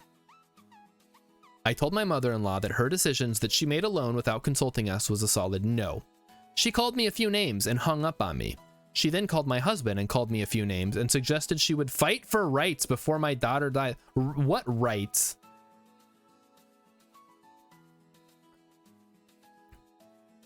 I'm already grieving. My husband says we should acquiesce to his mother's trip to avoid drama. Bro, we got another live one, chat. We got a spineless husband situation. But I want to spend time with her before the cancer takes her. She's too little, etc. I said no for various reasons, not just to say no. Okay, so not the asshole. She wants to take your terminally ill daughter across the country for 7 days, and your husband would rather go along with it than tell his mommy no? Has everyone in your life lost their damn minds? Apparently. I feel like I'm taking crazy pills. You DM'd me a KSP clip? All right, let me see it. Take a look at this KSP clip. Oh boy. All right, hang on. Let me see if I can blow this up. Share it. Oh, okay, I can download it. Well, that's okay. Hold on. It's a weird format. I mean, it's MP4. It's not that weird. This is safe for Twitch? Rilip says they're definitely going to end up divorced. Just cut to the chase. Yeah, really. Like, okay, the only reason that I was staying with you is dead, so we're just gonna get divorced now, okay? Ridiculous. All right, window capture. Yeah, wait, what? Excuse me. It doesn't pick up. Oh, there we go. Aha! All right, here is the clip. I don't know if I'm supposed to show this on stream, but I'm going to anyway. Pew. Oh god, the frame rate. The frames. They're going down. Oh god. Objection! Oh, okay. Objection! There, that was the objection thing. I forgot I had that lined up. So let's get back. Wait, can you guys see that?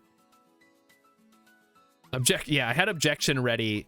I never ended up using it. Sadly. So let's bring it on back. Heck says, am I the asshole? I sent my friend to space on a rocket, but now he's stuck in orbit for the next few years. I mean, you know, it's KSP. That's how it works.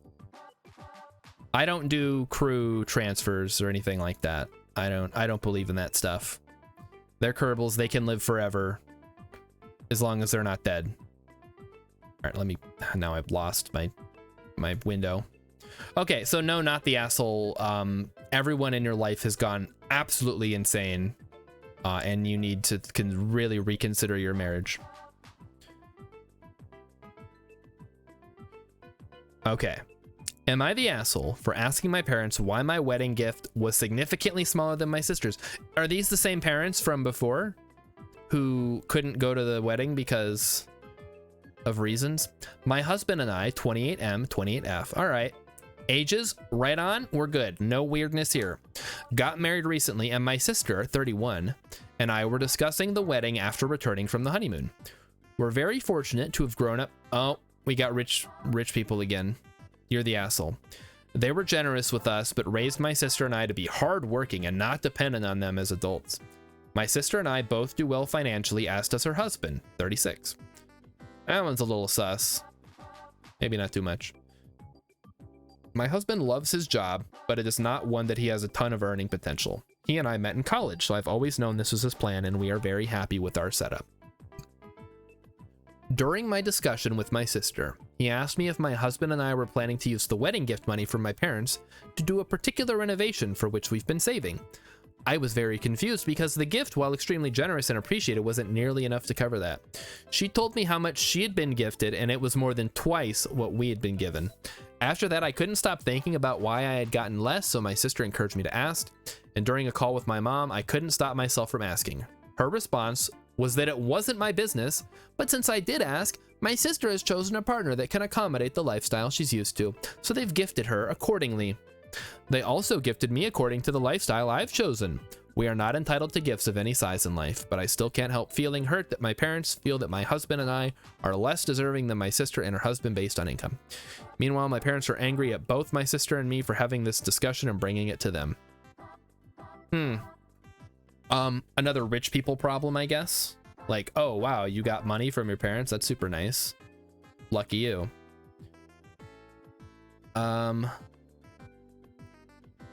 Yeah, your parents are assholes. You're not, I mean, you're not an asshole. Like, obviously there's like a social etiquette there where you don't question these types of things. It's like, you know, it's an awkward conversation no matter how you spin it. Like, what do you expect?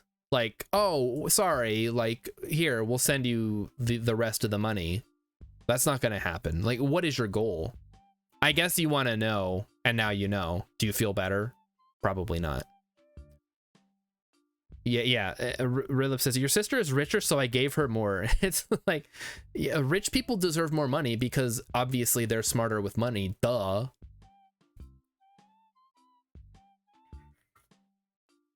Ridiculous. But whatever. It sounds like they're already set, so just cut your parents out of your life and be done with it. Here we go, baby. Am I the asshole for serving fake meat and pretending it was real? What do you mean fake meat? We need to know. Okay, here we go. Oh, this is fucked. My 2 daughters are vegetarian, but my husband and son are not. I'm probably what they would call a flexitarian. What do you mean flex? You either are or you're not. My son and husband always turn up their noses at tofu or any other meat alternatives. They say it's just weird that it's made to resemble real meat. So it's really the concept and not the taste. There are no allergies. My family and I often make 2 versions of dinner, one meat, one real, in twice the amount of pots and pans. There's an equal distribution of cleaning and cooking in this house, thankfully. My daughters had a fun prank idea of making 2 pots of spaghetti sauce under the pretense that one was meat. They were both the soy ground beef. Okay, this is less fucked. The goal here was to see if their brother and father actually hated the meat and to see if we could maybe save some dishes and time in the future. No, this isn't. No, you're not the asshole. What? It's. Why are people saying this is definition? Or why are people saying this is asshole? X says no. It's definitely the taste with tofu. I don't know. It depends on what type of food it is. There are a lot of situations where the meat just adds texture. Everyone loved dinner. Both husband and son finished their plates. This was when my youngest couldn't hold it in anymore and told them. They both got very upset about being fed something other than what they were told.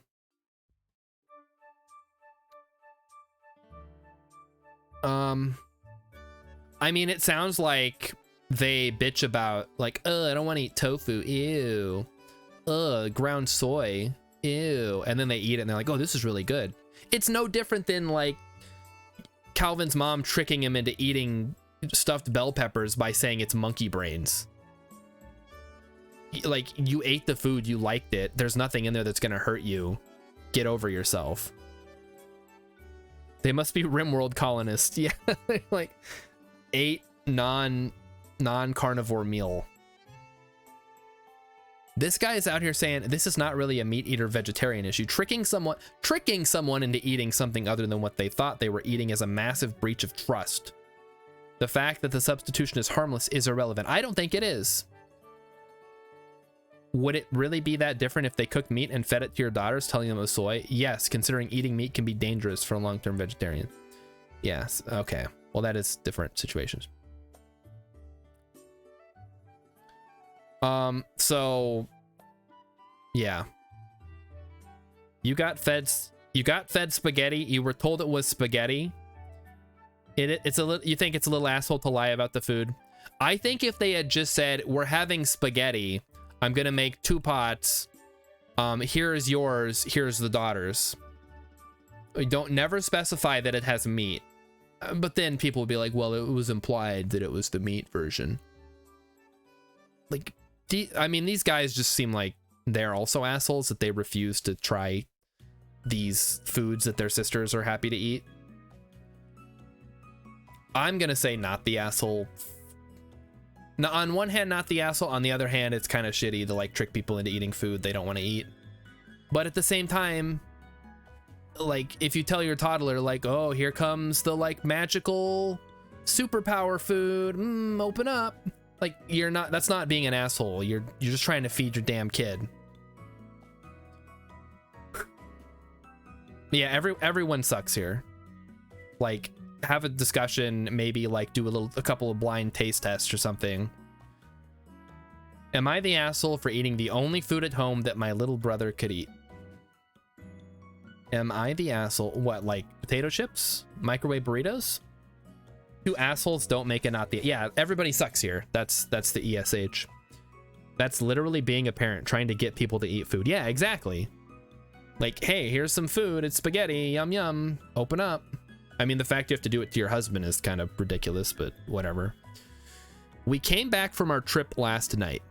What trip? You can't just drop me in media res here. It was late and my little brother Neil, 5, and I, 17, were hungry. My parents bought two sandwiches for us. I need to add that my parents are against fast food. The number of times I have eaten fast food in my entire life is less than 10, and I really love fast food. We got home and Neil was running around as usual while my parents tried to get him to sit down and eat, but he grabbed the sandwich and ran. At one point, he went to the bathroom and accidentally dropped the sandwich there. He couldn't eat it anymore, so my parents looked for something else for him to eat. But we only had eggs at home, and he doesn't eat eggs, sensory issue, and it was too late to get anything for him.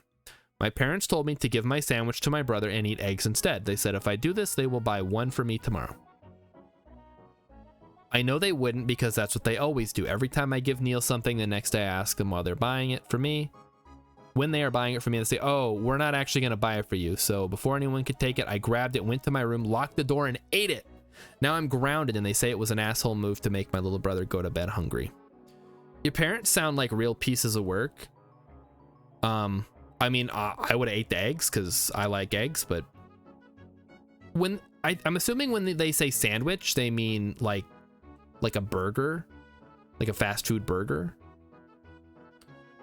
X says, your parents are wise. Fast food is a sometimes food. I agree, but also it's shitty to be like, hey, listen, give your little brother the burger and we'll buy you a burger tomorrow to make it up to you. And then they don't do it. What the fuck? Ugh. Not the asshole. Your parents need to realize they can't promise unpromise like that, and they need to have more in the house than just eggs. Although they did get back from a trip, I guess. Who lets a 5-year-old take food to the bathroom? Lazy parents. Yeah, we dropped it in the bathroom. Could be Subway. Their sandwiches are basically burger. Yeah, that's... I would not be happy if that was my fast food that I got. We got you a Subway sub. Yay. So excited. Yeah, so I'm gonna say not the asshole, but also like your parents' house, your parents' rules. You kind of have to live with the consequences. Am I the asshole for cutting off support to my daughter? What do you mean? Okay, chat, what the hell are sensory issues?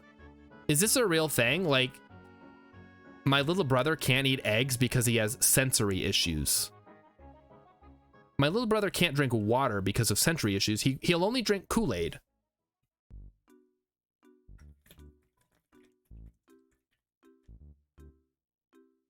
I mean, this might be a real medical thing. I don't know, but that just sounds like a picky eater to me.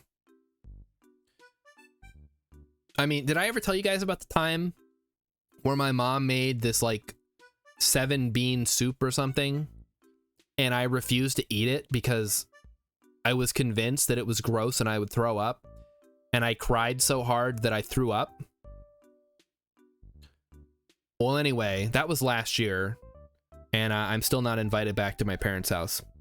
McMathy has the Wikipedia answer. Sensory processing disorder, SPD, is a condition that affects how your brain processes sensory information, including things you see, hear, smell, taste, or touch. SPD can affect all of your senses or just one.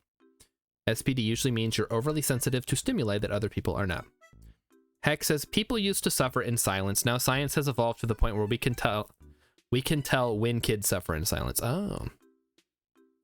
And Rilip says sensory issue with eggs is likely legit. Sensory issues with water and they only want Kool-Aid is probably not a thing. Okay. So I'm being the asshole here. But then again, it's on the parents for like letting their 5-year-old run around the house with a cheeseburger or a Subway sub, whatever the case may be.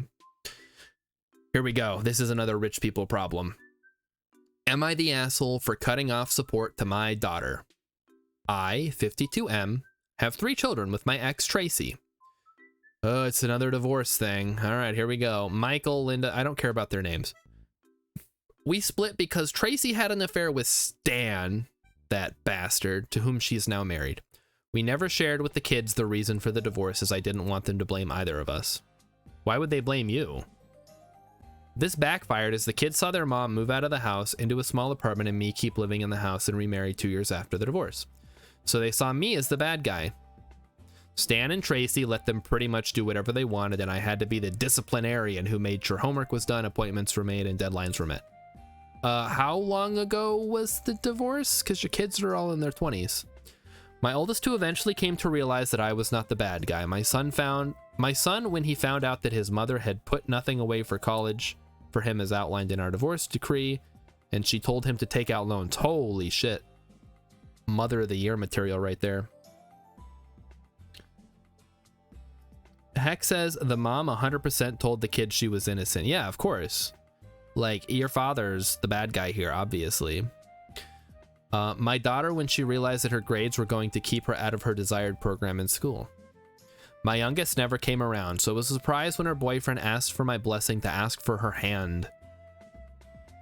Chat, there is an episode of Beavis and Butthead from the 2011 season where Beavis and Butthead are watching a show and this guy is asking for a man's daughter's hand, and they are convinced that if they go and ask someone's dad for their hand, that they will, you know, use their hand upon them.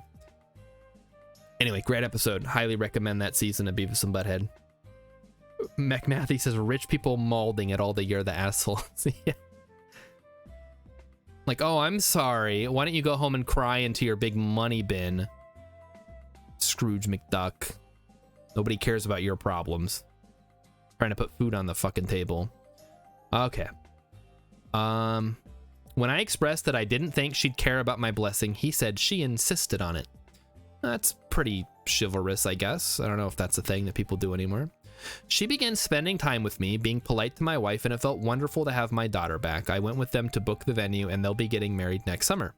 I paid the deposit and the first installment. Big mistake. Huge. I noticed she was becoming less communicative again recently, ignoring my text or giving one-word replies, and not coming over as much. On Monday, my son sent me a post from Instagram. My youngest had an engagement party this weekend, to which I was not invited.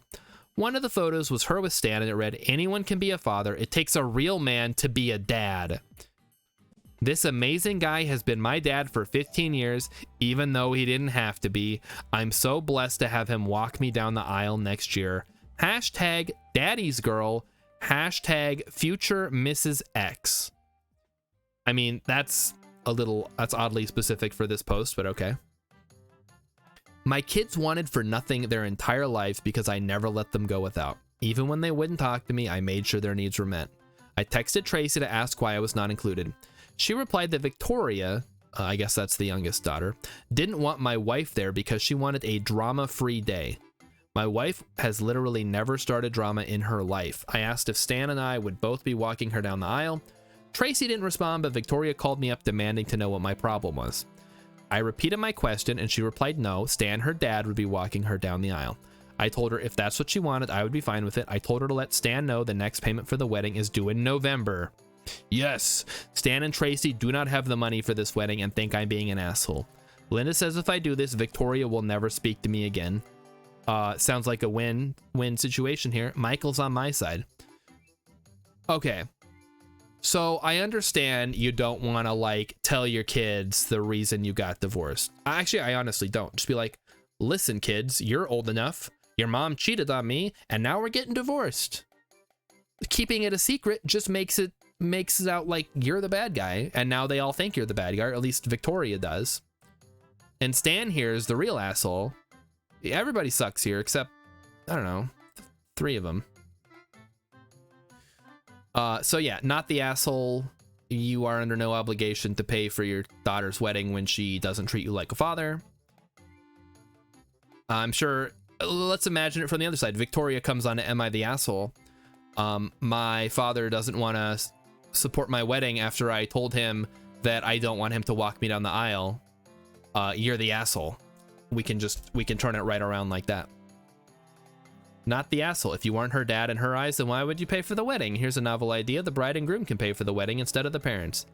Yeah, okay, yeah, what fantasy land do you live in where that's possible? I mean, I paid for my wedding because it was basically free, but that's... Hex has lost count of the number of assholes. Yeah, it's at least 2.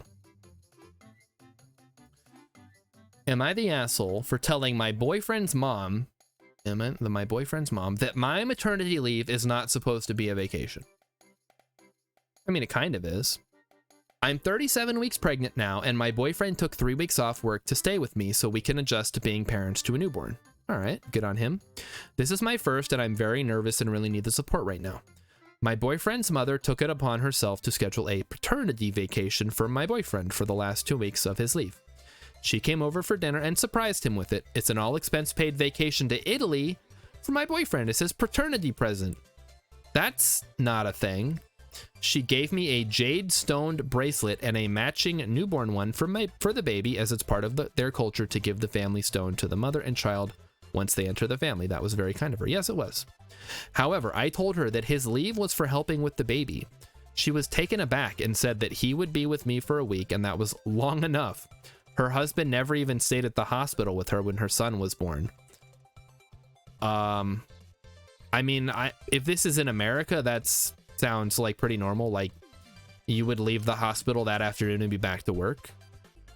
Another rich asshole. I don't know about that. Depending on where this is, if this is in Europe, it's probably pretty reasonable. Like, all your expenses are paid. I told her and my boyfriend that I didn't want him to go and that she should have asked before buying such an extraordinary gift. She left in tears because I was ungrateful and ruining her son's experience. My boyfriend pretty much agrees that he should go for at least a week because she paid for it, but I really wanted him to stay with me and bond with our daughter. Am I the asshole?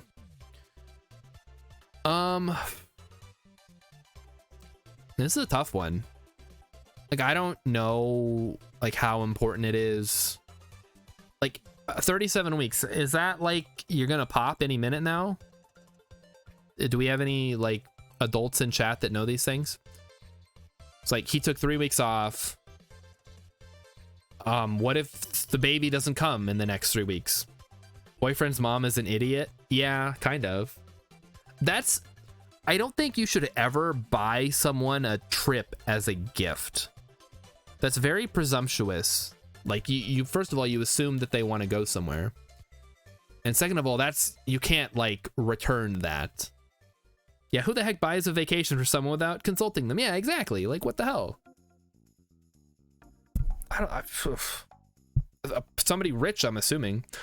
A vacation away from his 1 week old baby. What in the literal fuck was his mother thinking? I mean, if I had a baby, I would want a vacation away from it, but, you know, that's just me. Am I the asshole for sending my boyfriend a photo of me at the hospital? That's kind of a weird thing to do. I, 20, was recently admitted into a hospital for a night due to a serious but not life-threatening illness. Okay. I was completely out of it for several days with horrible pain before my roommate convinced me to get medical help. That sounds life-threatening. She took off work to stay with me in the hospital, and I cannot express how much her support has helped as my own family lives too far away. All right, chat. I'm going to tell you a story about the time that I went to the hospital. And the last thing I wanted when I was there was anybody to come bother me.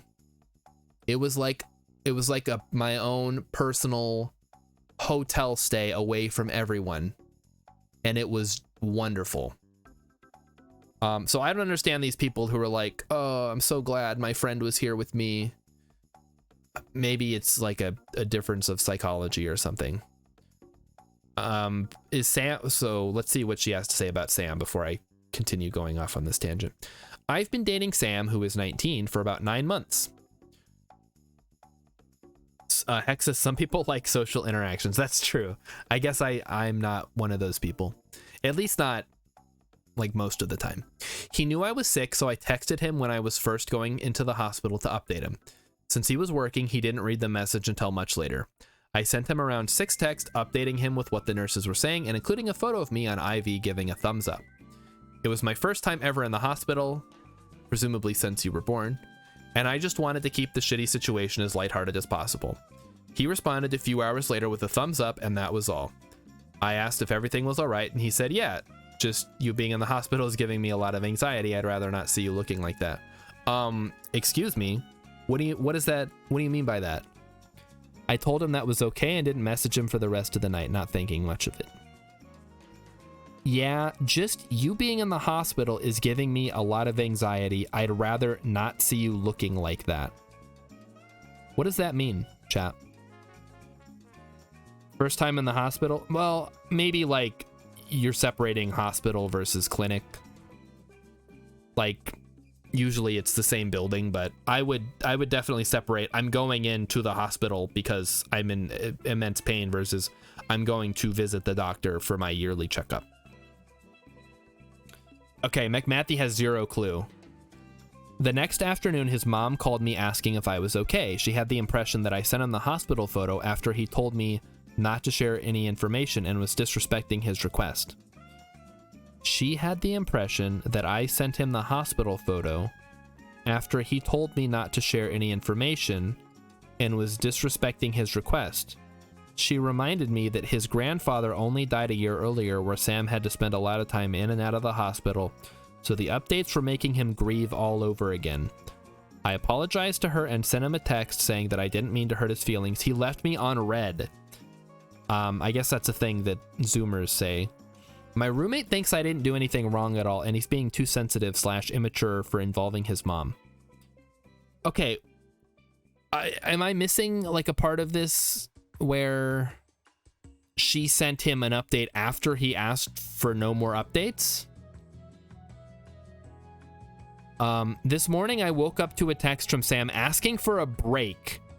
Holy, yeah, really, this guy needs a break, and he needs to go back and live with his mommy if he's a big baby about, like, his girlfriend going to the hospital. He told his mommy on you, not the asshole. Yeah, really. What is it with these dudes? These immature guys who can't handle anything. We have the guy who can't cook. We have the guy whose mom, like, canceled all the vegan options or convinced him to cancel all the vegan options for the wedding.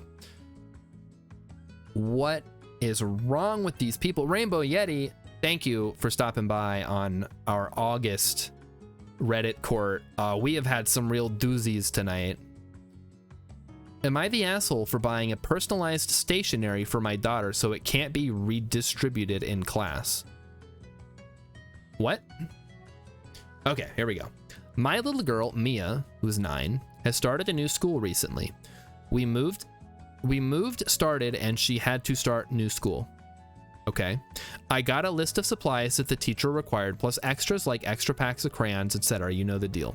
While I don't necessarily agree with this, it's not a hill I'm willing to die on, so I got everything on that list. However, I also got my child her own supplies. Now, the list didn't say to not label them. Mia's very particular on what type of stationery she likes. I've heard horror stories of kid stuff being redistributed and them ending up with crappy supplies, so I sat down with Mia and we got her personalized binders and notebooks and pencils with her name on Etsy. It's all part of the item, so can't be removed and given to another kid. Like I said, as requested, I bought extra binders, etc. Turns out I was right to do so. When Mia got home, she brought a passive-aggressive note from the teacher about Mia's supplies. Just American things, chat. Yeah, Rilip says it's not a hill I'm willing to die on. Then I got individualized stationery for my 9-year-old kid. Exactly. It turns out apparently she tried to gather all the supplies and have kids pick another one. She requested that I switch Mia's supplies to generic ones, which I'm refusing to do. The teacher now requested that I stop by to have a chat. Yeah, let's have a chat about that. What the fuck is your problem? I got my daughter supplies and I got the extras. What more do you want? This is such an American problem, too, because they don't, you know, fund the school properly. Not the asshole. You bought extras requested and personalized for your daughter. I don't know what the teacher has a problem with. Yeah, what the hell? Not the asshole. Why spend all the money on buying good supplies for your children and even getting extra binders for them if they're going to end up with crappy ones due to exchanging? What is the teacher trying to impart them? I'm confused. Is this something that happens in every school? X's individualized stationery makes cheap stuff with a name written on it sound fancy. Yeah, I'm not sure exactly. Like, this is a very unique problem. I would say not the asshole, but I think it's a systemic issue that is, like, limited to certain parts of the world. So you're surprised I don't have Judge Kerbal. That's so smart that I wish I had thought of it. Maybe next month. That would probably require some art. Am I the asshole, 2 words, for locking up my valuables in my house? I will, yeah, I'll have to look into a Judge Kerbal. Like the one that I have for like the PNG tuber version is just a picture I found online. It's actually a GIF that I broke up. So that it opens the mouth when I talk, but that's all that it does. I, 21F, and my boyfriend, 23M, have been living together for 2 years. Okay, age difference is acceptable. There's always been a bit of money struggle, as I used to make more than him and have usually been picking up the slack in our household. However, I've started a new job and I'm earning a lot less than before, so I've started to be more cautious about the amount I'm spending. Okay. During our relationship, I would usually buy all of his toiletries and most household products. I told him I would not be doing this anymore as I need to cut down my own spending, and he also works and is capable of buying things on his own. I thought we had agreed to do this, but as time has gone on, I've noticed all my expensive skincare and even my own deodorant being used up really quickly. What, he's using like your like lady lotion and stuff? What is he? The guy, I guess, is very comfortable with using whatever if he's okay with that, I guess. Mech Matthew says, you wouldn't steal a gift from the internet, would you? I absolutely would steal a gift from the internet. And yes, so Hex, the reason that I judge ages is because sometimes you get some really like weird ones, like I, 22F, and my boyfriend, 55M, have been together for 5 years. And then it puts the rest of the post in context. So I just like to get that out of the way right up front. Okay, the thing that set me off was what I had bought myself a $220 face wash. Okay, a little excessive, but let's see where this is going. It's only supposed to be used sparingly. I have horrible eczema. Not familiar with eczema. Maybe it's related to eczema. And I have prescriptions for, and the products I buy are specifically for my eczema. I hadn't used it in a while, and when I picked up the bottle, it was empty. He laughed and said he would replace it, and then refused when he learned of the price. Bro, why are you using your girlfriend's face wash? You're a guy. You don't need face wash. Just splash water on your face. You'll be fine. Guys, don't do this. Please get face wash. He laughed. Okay, I took inventory of everything else I own and found out he had used up to $800 worth of product in around 3 months. I know he isn't naive because I tell him the price of everything I get and tell him not to use it. Okay, so your solution, rather than breaking up with him for being an asshole, was to buy a safe and put that under the sink and put everything inside and hide the key. When he found out, he lost it and said that I was overreacting and that I don't trust him. No, motherfucker, she doesn't trust you because you keep using her expensive skincare products. It turned into a massive deal, and my friends think I'm being harsh. I simply cannot afford to keep buying more skincare, and I've even been hospitalized this year due to a huge flare-up I had after running out of products. He's taking it very seriously, and I don't know what else to do. Oh, you don't know what else to do, huh? Rilip says, dude doesn't respect you or your stuff. He's the asshole. Throw the entire man away. Yeah, Rilip is right. That's... I would like that to just be the top comment. I mean, not the asshole, but if you're at the buy a safe because I can't trust him not to use my stuff stage, just break up. It's so obvious. Oh, man. He's the asshole, and also, what the heck, that's way too expensive. Well, apparently she has eczema, so presumably she needs special skincare products. I don't understand it. I use, like, Old Spice or whatever is on sale that my wife buys. Am I the asshole for being honest with my son that I'm not proud of him? Oh, boy. This is every, like, 80s movie's worst nightmare. My wife, Nina, and I became pregnant with our son, Jason, when we were both 20. We will admit it was an unplanned pregnancy, but we loved our son and kept him. That was your first mistake. We did our best to raise Is this just a Friday the 13th reference?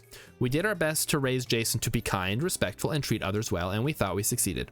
Jason worked hard to attend an elite university. Jason and his first wife, Sarah, had a daughter, Simone. Unfortunately, Sarah passed in a car accident before Simone's 3rd birthday. Oh, that sucks. Okay, that kind of escalated. Jason raised Simone until Simone was 4. At that time, he met his second wife and moved 2 hours away. Simone lives with us. Jason visits once every 2 months at best. He and his wife would stay for the day, buy Simone a present. Then Jason would say it was time to leave. Nina and I suspect he only visits to buy Simone the present because his wife makes him.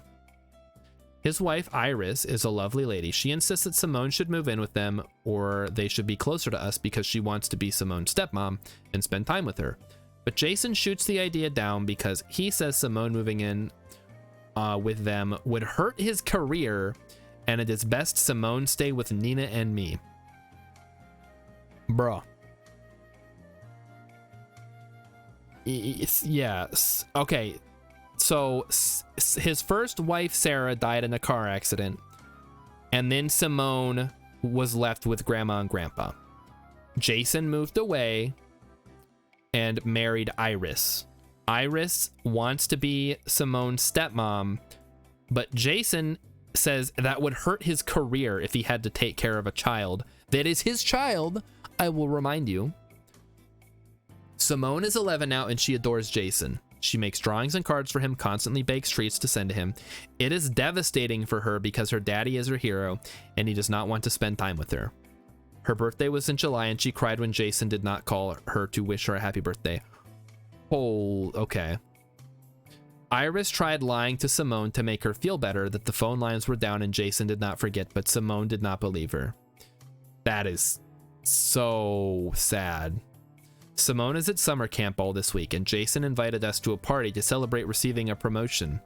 During the party, Jason told me about how much more money he makes with this promotion and his job title, and he asked, "You should be proud, old man." I sighed and told Jason that I honestly have not been proud of him as of late. You may have a well-paying job, but he treats his own beautiful daughter as if she doesn't matter. Simone is his own little girl. She loves him so much. He doesn't even seem to care. I'm getting some, like, Final Fantasy X flashbacks. Nina came back with drinks, and Jason told her what I said. Nina told him that she agreed with me, and he does not treat Simone right. Most of the family says that I and Nina were in the wrong to tell Jason I was not proud of him. They said I should know how much that statement hurts at any age because I was never good enough in my own father's eyes. Yeah, except it wasn't just, I'm not proud of you because I hate you or whatever. It was like, I'm not proud of you because despite the fact that you have a well-paying job and you did well in school, you have a daughter who loves you that you take absolutely no time to care about. Yeah, Jason is a shit. Yeah, exactly. Rilip has the right. He's condensed that entire sentence down to, or entire paragraph down to a single sentence. They said that Jason is probably focusing on stabilizing his career and Simone can move in with him after. She's 11. There's only a few years left. How much stabilizing does he need to do? They also said Jason's own promotional party was not the time or place to call him out, and I could have just congratulated Jason on working hard and saved the drama for another day. I feel I said what needed to be said, but most of the family is disagreeing with Nina and me. As many people have asked, Jason does pay for child support. He believes because he pays child support that his responsibilities have been met. Okay, well, at least he's not a deadbeat dad. Jason told us he was attending therapy in the beginning, but we learned later he was being untruthful about it. Simone sees a child psychologist, but she seems to talk to the psychologist more about school and friends rather than Jason. Many of the comments have also suggested that Simone could resemble Sarah and cause too many bad memories for Jason. That's not her fault. Like, come on. The issue seems to be that Jason does not want to be a parent to Simone. Yeah, so first of all, this dude is like grandpa of the year. Clearly he's tried to put his son on a good track. It's very sad that his first wife died in a car accident. That's awful. But to then just like hand off daughter to grandma and grandpa and be like, okay, I'm gonna go move to the big city and get a job now, bye. That's awful. I mean, she does at least have people who care about her. Like, she gets to live with guardians that are raising her. Yeah, this dude's an asshole. I don't, there's no other way to say it. I mean, I don't know. Like, I don't have kids. I don't want to have kids. But if I had a kid, I like to think I'd be a little bit better than this guy, at the very least. Am I the asshole for refusing to let my brother meet my son after what he told me at my husband's funeral? Okay, what did he tell you at your husband's funeral? Haven't you people ever heard of closing the goddamn door? My late husband passed away from a car accident when I was 4 months pregnant. It's been difficult without him, but my family did so much to support me. I moved in with them a month after. At the funeral, my older brother asked for a minute to talk, then asked me if I really wanted to go through with my pregnancy. Okay, weird time to ask about that. I was shocked when I heard this, but even more shocked when he suggested that I make the right decision, not an emotional decision, and reconsider having my son. Holy shit. He gave many reasons why, including the fact how single/widowed mom are considered too much of baggage for so many men to date. I lost it on him and kicked him out. That was the last time we saw each other. Yeah, no shit. Like, it's not your business, dude. Holy shit. Rilip says, frankly, starting to wonder if the police should reopen Sarah's case. Yeah, it's starting to get a little suspicious. My son is now 3 weeks old. So, all right, I guess this happened this year. Whole family met him and were happy to welcome him. My parents asked if I could let my brother come meet my son even for a few hours. I refused, but they said I was making a mistake, robbing my son of a future loving relationship with his uncle. They asked that I don't let my emotions dictate a decision that might have a lasting impact, but I said no. What is it with people and, like, people are not Vulcans. We have emotions and they affect our decisions, and it's okay for them to affect a lot of decisions. Like, oh, well, you know, I understand that your brother said these horrible things about you. But, you know, you don't have to be emotional about it. Let's think about this logically. Like, no, asshole. You don't get to be an asshole and then be like, oh, well, you're just being emotional. Yeah, what is it with the emotional manipulation on this subreddit? That's just how it is. This happens in real life or somewhere, and then people come here to post about it. That's why we read these, because they're so much fun. It is okay to have emotions and to let your emotions dictate your actions sometimes. Not all of them, not all the time, but in this case, it seems appropriate. If somebody has said something to make you upset and angry, you can just be like, oh, well, he is my brother. He would not say these hurtful things to me with the intention of hurting me. Therefore, logically, I must allow him to be a good uncle to my son, who he said I should get rid of. No. No. You are under no obligation to deal with that kind of person. Hex says, I come here to ensure I don't have any leftover faith in humanity. Yeah, just drain it all out right now. Open up the valve and just let it go right out. Am I the asshole for asking my husband to stay with his family while he's unemployed? Okay, all right. A bit of a weird one. My husband, 32, and I, 30, have been married for just over a year now, and things couldn't be rockier. I have a good job and make a decent amount of money, whereas my husband made not as much as me. Due to this and the fact he was still living with his parents when we got married, we decided he would move in with me, and I would continue to pay the rent and bills as long as he put money toward other things we may need as a couple. My name is the only one on the lease. Once we got married, he started to cut down on his work hours without saying anything first. He gave the explanation that I made plenty of money for the both of us, so he could just work part-time and do the work around the house, while I was the main breadwinner. Let me guess, he didn't do any work around the house. I was fine with this, a little upset that he just assumed that would be okay, but I didn't say anything as this felt fair. He did some work around the house initially, but spent the majority of his time going out to the bar, playing video games, etc., to the point where I was the one both working and doing the cooking, cleaning, and other household chores. Yeah, this is pretty typical man behavior. We have a class 3 man situation here. You're gonna have to eject it. It's the only way. My husband told me he was laid off 2 months ago for reasons out of his control. I assumed in this time that he would begin job hunting, and I began to pay for everything. Okay, I assume he's getting unemployment if he was laid off. Unless he lied and quit. Men were a mistake. Well, this one certainly was. While I do earn a decent amount of money, it's not to the point where I can pay for rent, bills, groceries, insurance, contribute to emergency savings, and finance the lifestyle my husband had started indulging in. I began paying for his nights out, subbing him money for trips to look for work, etc., all while I was under the assumption he would be searching for a new job, at least to finance his hobbies. About a week ago, I asked him how the job hunt was going, and he told me he didn't feel like it was worth it. I don't feel like it. He said to me that he was comfortable with what we had now, and I wasn't happy, to say the least. Yeah. I mean, okay.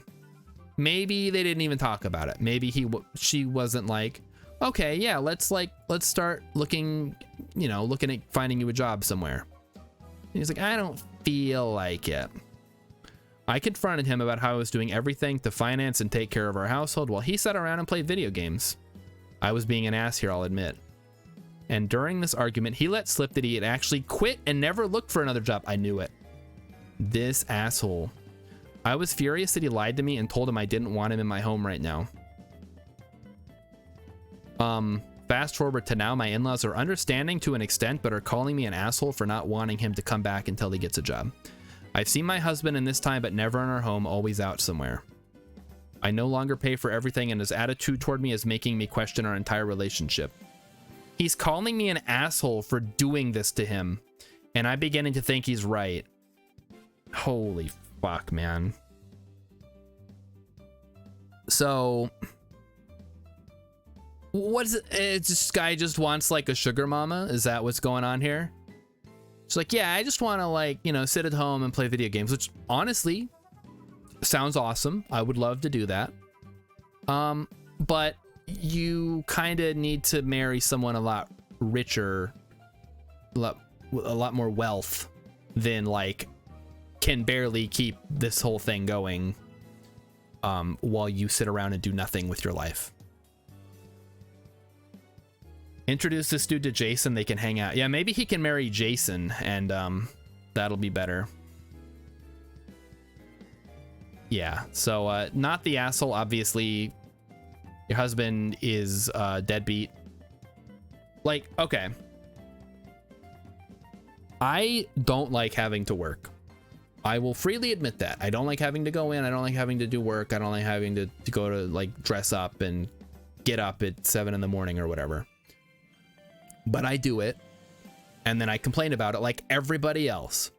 This guy is like, well, my wife works and she makes more than me, so I'll just quit my job and play video games all day. What could go wrong? Heck says, or be a streamer, but that still requires work. It really does. You would be surprised how much work goes into streaming. Especially if you actually want people to watch your stream. That's the real kicker there. Anybody can just hit the go live button, but actually getting people to show up, a lot harder. Am I the asshole for, we just did that one. Am I the asshole for refusing to stop saying my mother kidnapped my son? We got another mother-in-law situation. I, 32F, emigrated to my husband, 39. Okay. I don't like those numbers, but I think they're within acceptable limits. Emigrated to my husband's home country 5 years ago, and we have a beautiful son who is 3. My mother, 52, has always been controlling and frankly is a typical narcissist. That is not for you to determine. She was dead against my moving and was even more upset when I had my son as a combination of her husband being terminally ill. Oh, that's sad. And the pandemic, she wasn't able to meet my son until this week. And, oh, her husband is terminally ill. Okay. I thought the main husband was terminally ill. So grandpa's terminally ill. And the pandemic, she wasn't able to meet my son until this week. And she has complained bitterly how we cheated her out of her special time with her first grandson. What is it with grandparents, man? It's not your kid. You had your kid. If your only reason for having kids was so that somewhere down the line you could be a grandma or a grandpa, you are like the biggest of the assholes. I wasn't exactly excited about her coming to visit us, but my husband convinced me we should try to let our son have a relationship with her. Well, from the moment she arrived, she complained. Our house is too small. The garden is overlooked. Overlooked? The garden is overlooked, etc. She complained my son doesn't speak much English, and so she can't communicate with him. She complained my son didn't want to hug her, that he wanted to stay with his paternal grandmother. My son spilt a drink, and she shouted at him. We're taking the gentle approach, so I told her not to do that, and why. And she lost it, telling me I have no idea how to raise a child. I told her she needs to respect my methods or she can leave. She stopped, but the whole rest of the day you could tell she was furious. Grandparents stop trying to own human beings challenge. Impossible. Absolutely ridiculous, these people. That night, my son was having one of those nights where he just isn't going to sleep through. My poor husband also had an IBS flare-up in the early hours, and we realized we had no medication. When my son settled at around 7:30 a.m., I decided to do a quick run to the 24-hour farm. This is way too much information. I was gone for 20 minutes, but when I came back, my mother's rental car was gone, and so was my son, while my husband was still asleep. Oh boy, here we go. He was as shocked as I was they had gone. Tried my mother's mobile, but no answer. After 45 minutes of me becoming increasingly hysterical, I called the police, who came out very fast, and when I explained as above, took things seriously. 6 hours later, my mother pulled back up and started telling the police that I had told her she could take my son out for the day. I'm currently 6 months pregnant, and she said it must be pregnancy brain, which the police seemed to accept and acted like the matter was closed since my son was home safely and showing everyone the toys he had been bought. This is yeah, police came fast, not America. Yeah, the police in America would be like, that's a civil matter, and then like let you sort it out yourself. I guess you got to round up a posse or something. I told my mother to leave and that I never want to see her again. She started telling my family I kicked her out for no reason and she can't find a hotel, and they blew up my phone, to which I told them she had kidnapped my son and I am going to pursue this with the police. Yeah, good luck with that. Now I'm being called an a-hole for saying my son was kidnapped when he was just taken on a day trip by his loving grandmother, and that an accusation like this could affect my mother's job as a nurse.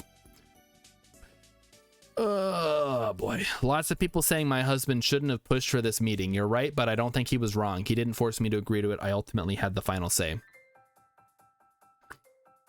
Okay. Yeah, this is fucked. Not the asshole. What?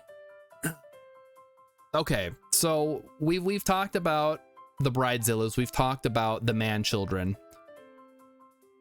This isn't even a mother-in-law. This is just a straight up, my mom kidnapped my son for no particular reason. I guess she just wanted to have a relationship with him and did not ask for permission to take him away for 6 hours.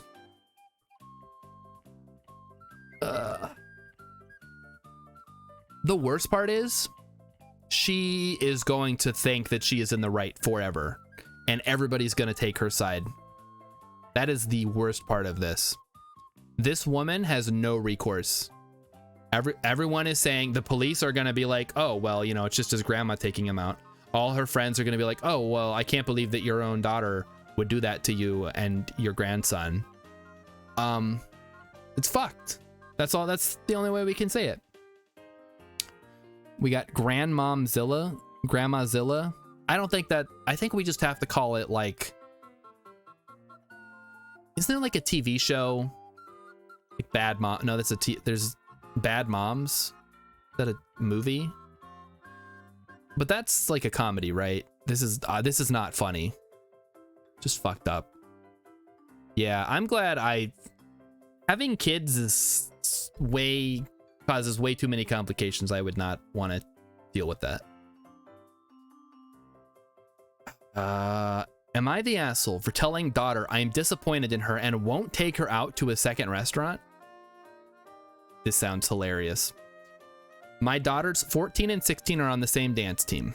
Their team won a competition on Sunday, and we were all so excited and proud of them. After the competition, my dad suggested we go out to eat and said he would pay for wherever we wanted.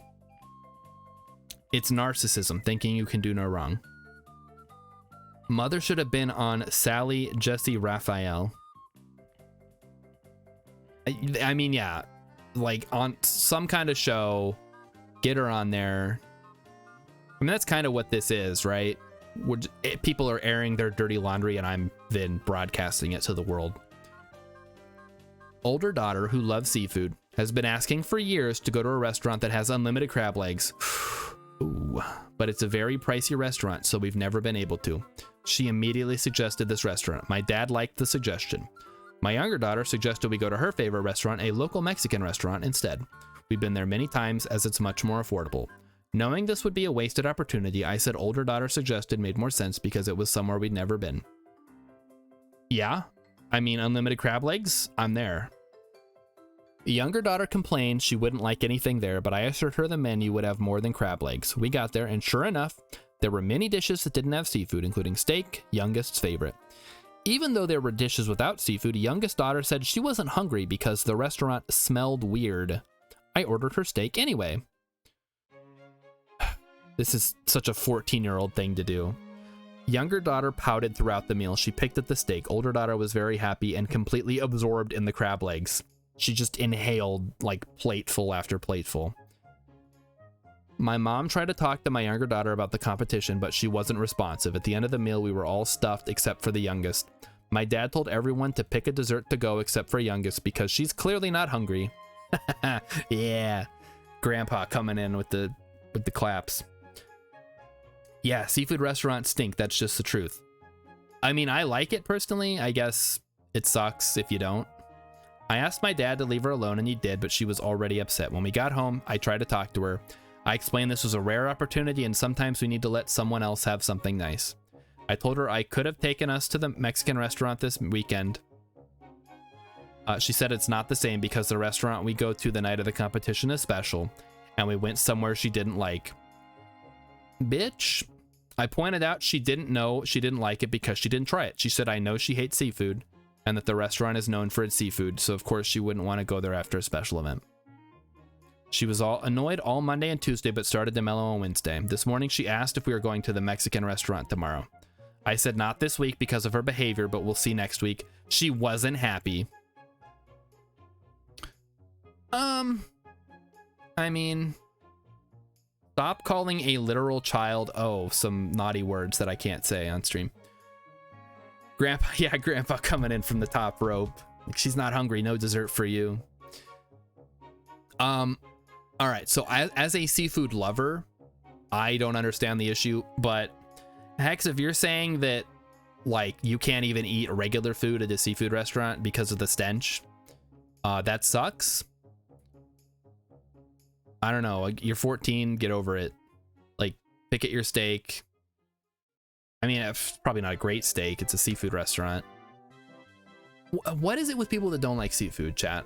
I want to hear some conflicting information, because I've talked to so many people. My favorite food is sushi. And whenever I tell people, they're like, ew, raw fish. Like, well, first of all, it's not just raw fish, but yes, I do enjoy the raw fish part. Like, I would never eat raw fish, or I would never eat fish. Like, what do you mean you would never eat fish? It's food. Like, who cares? Real says my wife is that way. You know what she would do? Order something and eat it at home. And Hex says everyone's taste buds are different. You can't assume what you like tastes the same for everyone. And yes, I hate seafood. Okay. All right. So if my kid is 7 and he's like, I won't eat anything except for macaroni and cheese, chicken nuggets, and pizza, I'm not going to be like, oh, well, that must just be his taste buds. I'm going to say, no, you little shit, sit down and you're going to eat some vegetables too. There is a limit to how much I think people can tolerate picky eaters. And I will admit I was that kid, except my taste buds also allowed for microwave bean burritos. But not the beef ones, just the bean and cheese ones. Am I the asshole for being annoyed? My mother-in-law ate my dinner. Yes. Yes.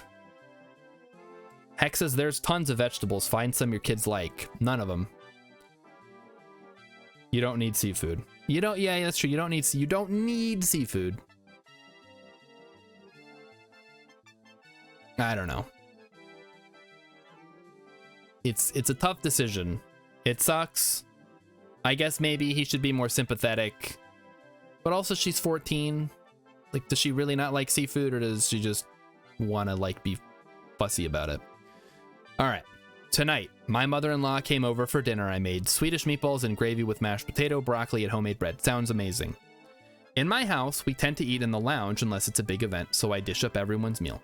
Kids, mother-in-law, and husband, I take their meals to them, and then before serving mine, I have to run out to the line and grab some clothes that I hung out earlier. No big deal. Okay. I served up generous portions for everyone, way more than I thought they could eat, but when I got back from the line, my dinner was gone. I asked if anyone knew what happened to the food on the bench, and mother-in-law pipes up and says she wanted some more. She's piled her bowl full of meatballs, way more than she would ever eat. I'm stunned. I figure, oh well, I'll just grab some fast food a bit later or something because maybe she was super hungry. My bad for not cooking enough. But once she's eaten what she wants, she asks for a container so she can take her extra portion home for dinner the next night. I'm pretty annoyed at this point and mentioned that it was meant to be my dinner for that night, not her takeaway meal for the next night. She says, oh, well, you can eat it then, and I reply with no thank you and hand her a container. I didn't want to eat her leftovers. Okay, well, whatever. She leaves and my husband puts the kids to bed. When he comes back, he asks what's wrong, and I tell him that I'm hungry. I cooked the meal and didn't get to eat any of it, and I'm pissed off about it. He agrees mother-in-law was way out of line and messages her that her actions were greedy and selfish. She owes me an apology. She replies telling him that I acted like an asshole. I should have cooked more and anticipated she would take home a portion for the next day. What? Excuse me? Who assumes that? She offered me what she didn't eat and I didn't want it. It's not her fault that I owe her an apology for my attitude and snarky comment. That's like Uno reverse on you. She also posting on social media about what happened, and people are saying I'm an asshole and a rude hostess. I should also add I'm currently pregnant, and I feel I can be quite unreasonable at times due to hormones. Am I the asshole? I don't know what the culture is in this place, like how much food people expect you to make.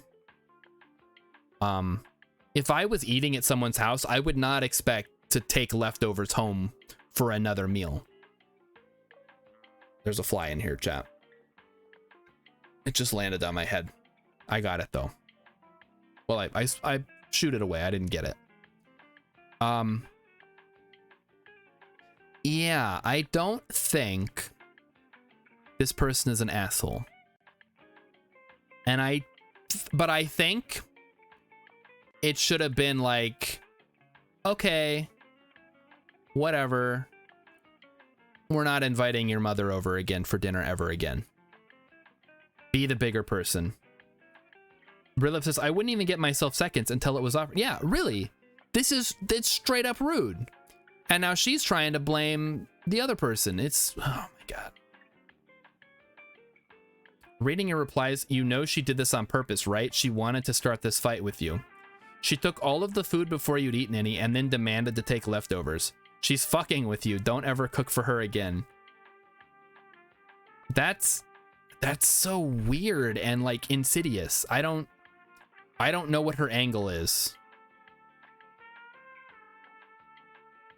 Gee, these are so good though. I've been having a great time reading these. I feel so much better about my own life. Except for the rich people ones. Those just make me mad. Am I the asshole for laughing at my mother's friend's face when she told me to go to my room? Maybe? Let's find out. I, 25F, don't speak to my mother like at all. I had to go to my mother's house today to pick up an important document that I left behind when I moved out 7 years ago. As soon as I got to the house, my mother suddenly had a massive emergency and realized that it was apparently her friend's funeral today and she completely forgot about it. I couldn't help but internally roll my eyes as there's always some drama, hence why I have gone no/very low contact. She asked me if I would watch my 2 younger brothers while she went to the funeral, and I said no. It's my only day off, I have plans, I have no relationship with them. Due to my mother stopping them from seeing me for years, I just want to get my birth certificate and leave. My mother asked her friend if she would babysit and asked me to stay for 10 minutes until her friend came. I didn't even get the opportunity to say no before my mother left the house. I was seething but resolved to wait 10 minutes. My mother's friend turned up and started berating me for not agreeing to look after my brothers while my mother went to the funeral. I said I don't have anything to do with my mother. It's my day off work. I'm under no obligation to look after anyone else's children. My mother's friend then told me to go to my room. Oh, hello, cat. Cat has jumped up on the desk. That's okay. You can't see him because there's no camera tonight. I don't have anything to do with my mother, blah, blah, blah. Okay, don't step on the keyboard, buddy. He's on the keyboard. Hang on. I gotta move the keyboard. All right, there you go. She asked me where I was going. I told her my room and my apartment that I pay for with my big girl job because I'm an adult, not a child. And don't ever speak to me like that again. And I left. My mother has left loads of messages and missed calls saying I'm an asshole for the way I spoke to her friend. I do admit I look kind of young, but I'm still not happy with the way my mother's friend spoke to me. What do you mean she had a massive emergency and now it's her friend's funeral today, so you have to watch your brothers? That's so stupid. Rilip says Cat is passing judgment. Cat finds them wanting. I think he just wants a snack, even though he's got like 3 plates of food. They're not fresh, so they don't count. He's fine though. So yeah, not the asshole. What? Oh no, I completely forgot. It's my friend's funeral today. I have to go. You have to stay here. Like, no. I'm going to grab my thing and I'm going to leave. I'm not even gonna wait the 10 minutes. Like, I came over to get something very specific and leave. I don't even want to be here. It's my day off. Yeah. Okay. Am I the asshole for banning my husband from visiting my sister with me because he won't stop trying to debate her and her husband? Oh boy. Let's find out what the debate is, chat. Okay, my sister Marie and her husband Zach. 29 and 40. Now we have the fun time. They had their first child, a beautiful baby girl, 2 months ago. They have been pretty nervous parents, so my husband Tom, 42, and I, 37, were invited to finally meet our niece. I was thrilled, except I was worried about Tom making an ass out of himself. You see, Tom and Marie have always had a hard time getting along because they do not agree on nearly anything. And Tom has always gotten a kick out of challenging Marie on their differing views because they're both very opinionated. Okay, the thing is, to Tom, it is funny to watch Marie react when he says things to provoke her, and Marie always wants to prove his views are wrong. In his head, because she was in grad school for social sciences, she finished right before having her baby, and is knowledgeable about the topics that Tom wants to argue about, Marie shouldn't have a problem debating with him because it's literally her job. Your husband is a huge asshole? What the fuck? Everybody says the baby is beautiful. They're never beautiful. They're like aliens or little hairless monkeys. Yeah, they're never beautiful. I think you just have to say that. You can't go up to someone and be like, oh god, your baby is horrifying. It's not socially acceptable yet. In the past, both Tom and Marie have initiated these arguments, and they both have been guilty of taking it too far in the past. But ever since she got pregnant / had a baby, Marie's calmed down a lot, whereas Tom still tries to bait her into debates about touchy subjects, mainly politics and personal values. This got to the point where Marie blocked him on all social media a few years ago. Okay, before we went to visit, I asked Tom to just be nice to Marie and Zach and not start anything. Tom said he would try his best. I told him I would be very upset with him if he tried to bait Marie or Zach into an argument. Tom started out the evening pretty strong and kept to himself until it was revealed that Zach was going to be the one to stay home with their daughter. Oh boy. Tom made a comment like, "Oh, I thought mom was supposed to do that." And then we were off to the races, chat. Zach said it was pretty sexist for Tom to say that, and when Tom asked how, Zach told him that moms can have careers too and that Marie shouldn't have to give up all the hard work she just did. Tom started on a tangent and Marie cut him off and told him to either quit or leave because she's done entertaining his nonsense. Yes! Get in there, Marie. Tom laughed it off, but it was still very awkward after this. Flush him right down the toilet. He's a huge shit. He deserves one flush with no wiping. We didn't stay for long after, and when we got home, I told Tom I am done with him embarrassing me and that he's not allowed to join me whenever I visit Marie again, if I'm even invited back. I told him it doesn't make him look smart when he always insists on having these conversations. It just makes him look like an ass and me like a fool. Well, at least she understands what's going on here. Tom says I'm blowing this way out of proportion. It's not his fault they got so offended. Oh, did I offend you? Yeah, you did, and now you have to leave. And that if anything, they were rude to kick him out over his opinion. But Marie didn't do anything to him this time. She didn't snap back at him. She didn't call him names. She just asked him to stop. Am I the asshole? Am I being unreasonable? Why are you married to like a 17-year-old child? It's literally his fault. The only embarrassed is not dumping him. Yeah, really. I want to see this. Not the asshole, but your husband fucking sucks. 39.3 thousand upvotes. I can't imagine looking at a person like that and thinking, yes, this is what I should attach myself to for the rest of my life. Conflict in being an asshole, trying to embarrass family members is fun. What a great way to bond with everyone, ridiculing them for them beliefs. Oh, that's not the asshole. Tom sounds like the kind of guy who likes to pick fights just to see the fallout because it's ultimately about control. He likes seeing the effect he has on people and seeing them get upset over something he says. Yeah.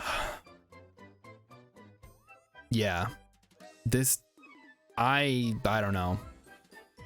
I can't imagine remaining in a relationship with a person like that, but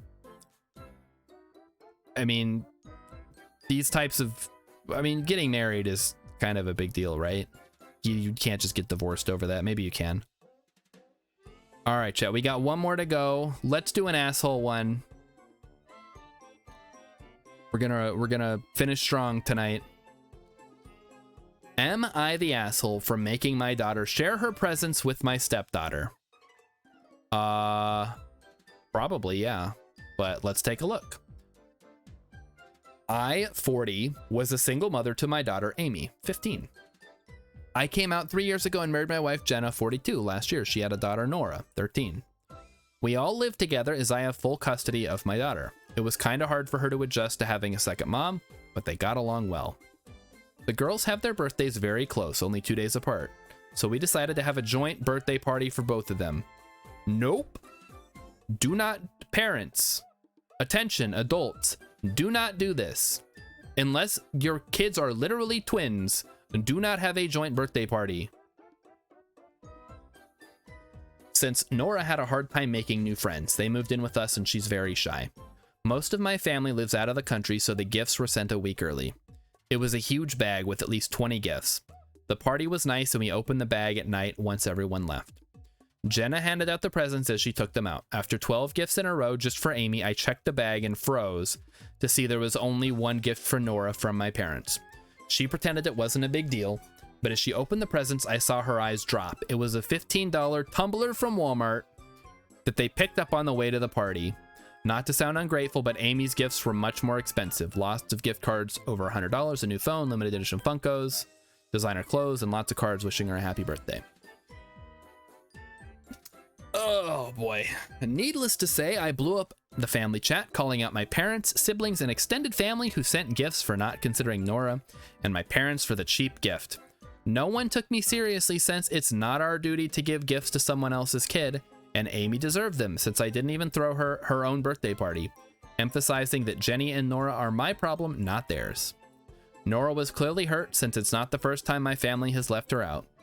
At night, I asked Amy to share some of the gifts with her stepsister. Not all of them, just a couple gift cards and some of the new clothes. Amy refused, as she is right to do. This surprised me since she never had a problem with sharing, even though she and Nora are not BFFs. They usually get along. After asking why, Amy started crying, saying that she never wanted a joint birthday party and that I forced her to share everything with Nora. They share a room for space, and I make sure they're both invited to the same parties and sleepovers so that Nora won't be left out. If they don't invite both of them, then neither of them goes. Oh boy. You're the asshole.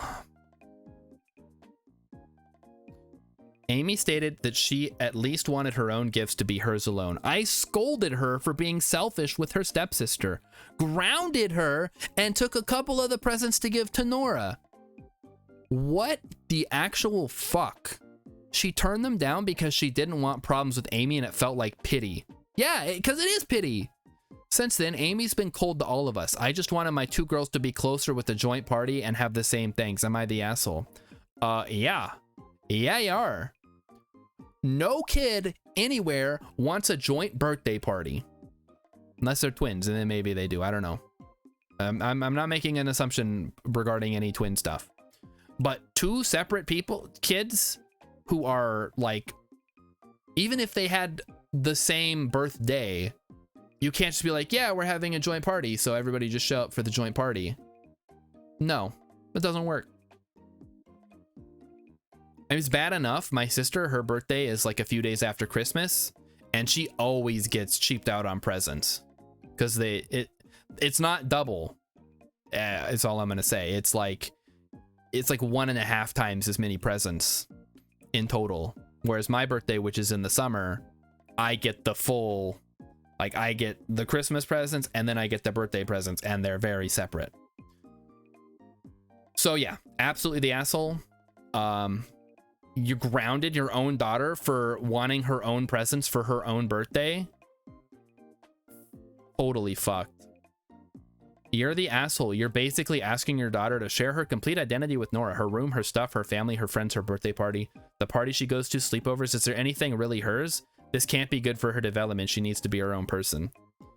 Yeah, and no, so it's even worse for Nora because now she's going to feel like, oh, my sister doesn't get to have any fun because my stepmom says I have to go with everything she does, and so nobody ever invites her anywhere. They're twins from different mothers. Not even. They're different ages. Their birthdays are 2 days apart. It's not even close. I make sure they're both invited to the same parties and sleepovers, is a quote from the post. If they don't invite both of them, then neither of them goes. Amy isn't allowed to have her own friends. You seriously don't let her socialize unless her sister is with her? A lot of exclamation marks and question marks. Not to mention, maybe Nora doesn't want Amy there when she hangs out with her friends. Sounds like Amy's dealing with losing her dad, having her mother come out, having to share her mom with her new wife, having to share her space and things with a new sister. After 14 years of it just being the two of you, she has nothing to herself. Oh boy. Your mistake, and I agree with this, was to have a joint party in the first place. Amy is a teenager and is developmentally looking to forge her own identity. This means not existing as a package deal with Nora. It's also cruel to take someone's birthday presents away when it's not her fault that your family was not as generous with Nora. It's up to you and your spouse to make sure Nora has a good birthday too. This sounds less like an asshole and more like devoid of brain function. Well, that factors into being an asshole, right? You're the asshole? Absolutely. You're trying to force this one big happy family dynamic. You expect your family to jump on board pretty quickly and just accept and treat Nora like your own, and they haven't. Not even like your own, like their own. You don't solve this by stealing your daughter's presents from her family and sharing them with Nora. That's only going to build resentment between them. You found who you are and accepted it and created a new life. Good for you. But in the process, you've robbed your daughter of her own space, her own celebrations, her own friendships, and her own gifts. Then you punish her for not being accepting of it. That's just crappy on multiple levels. I tried to say that before, but when you post on Reddit, you have a lot more time to come up with what you're going to say. Well, chat, I think that's enough for tonight. I think we are all... Our faith in humanity has been sufficiently drained for the month. So we'll be back next month with more of this. But on Friday, we'll be back with some gaming, not multiverses. As fun, quote unquote, fun as multiverses was. It's not that fun. Unless somebody wants to, if Chad, if you guys want to play, I guess maybe we can think about it, but I'm not going to do it by myself. So let us see who is doing the thing tonight. We got Matt. Okay, we'll just go raid Matt. Rainbow Yeti, catch you later. We'll be back with more RimWorld on Friday. And I will see you guys then. So here we go. Start the raid.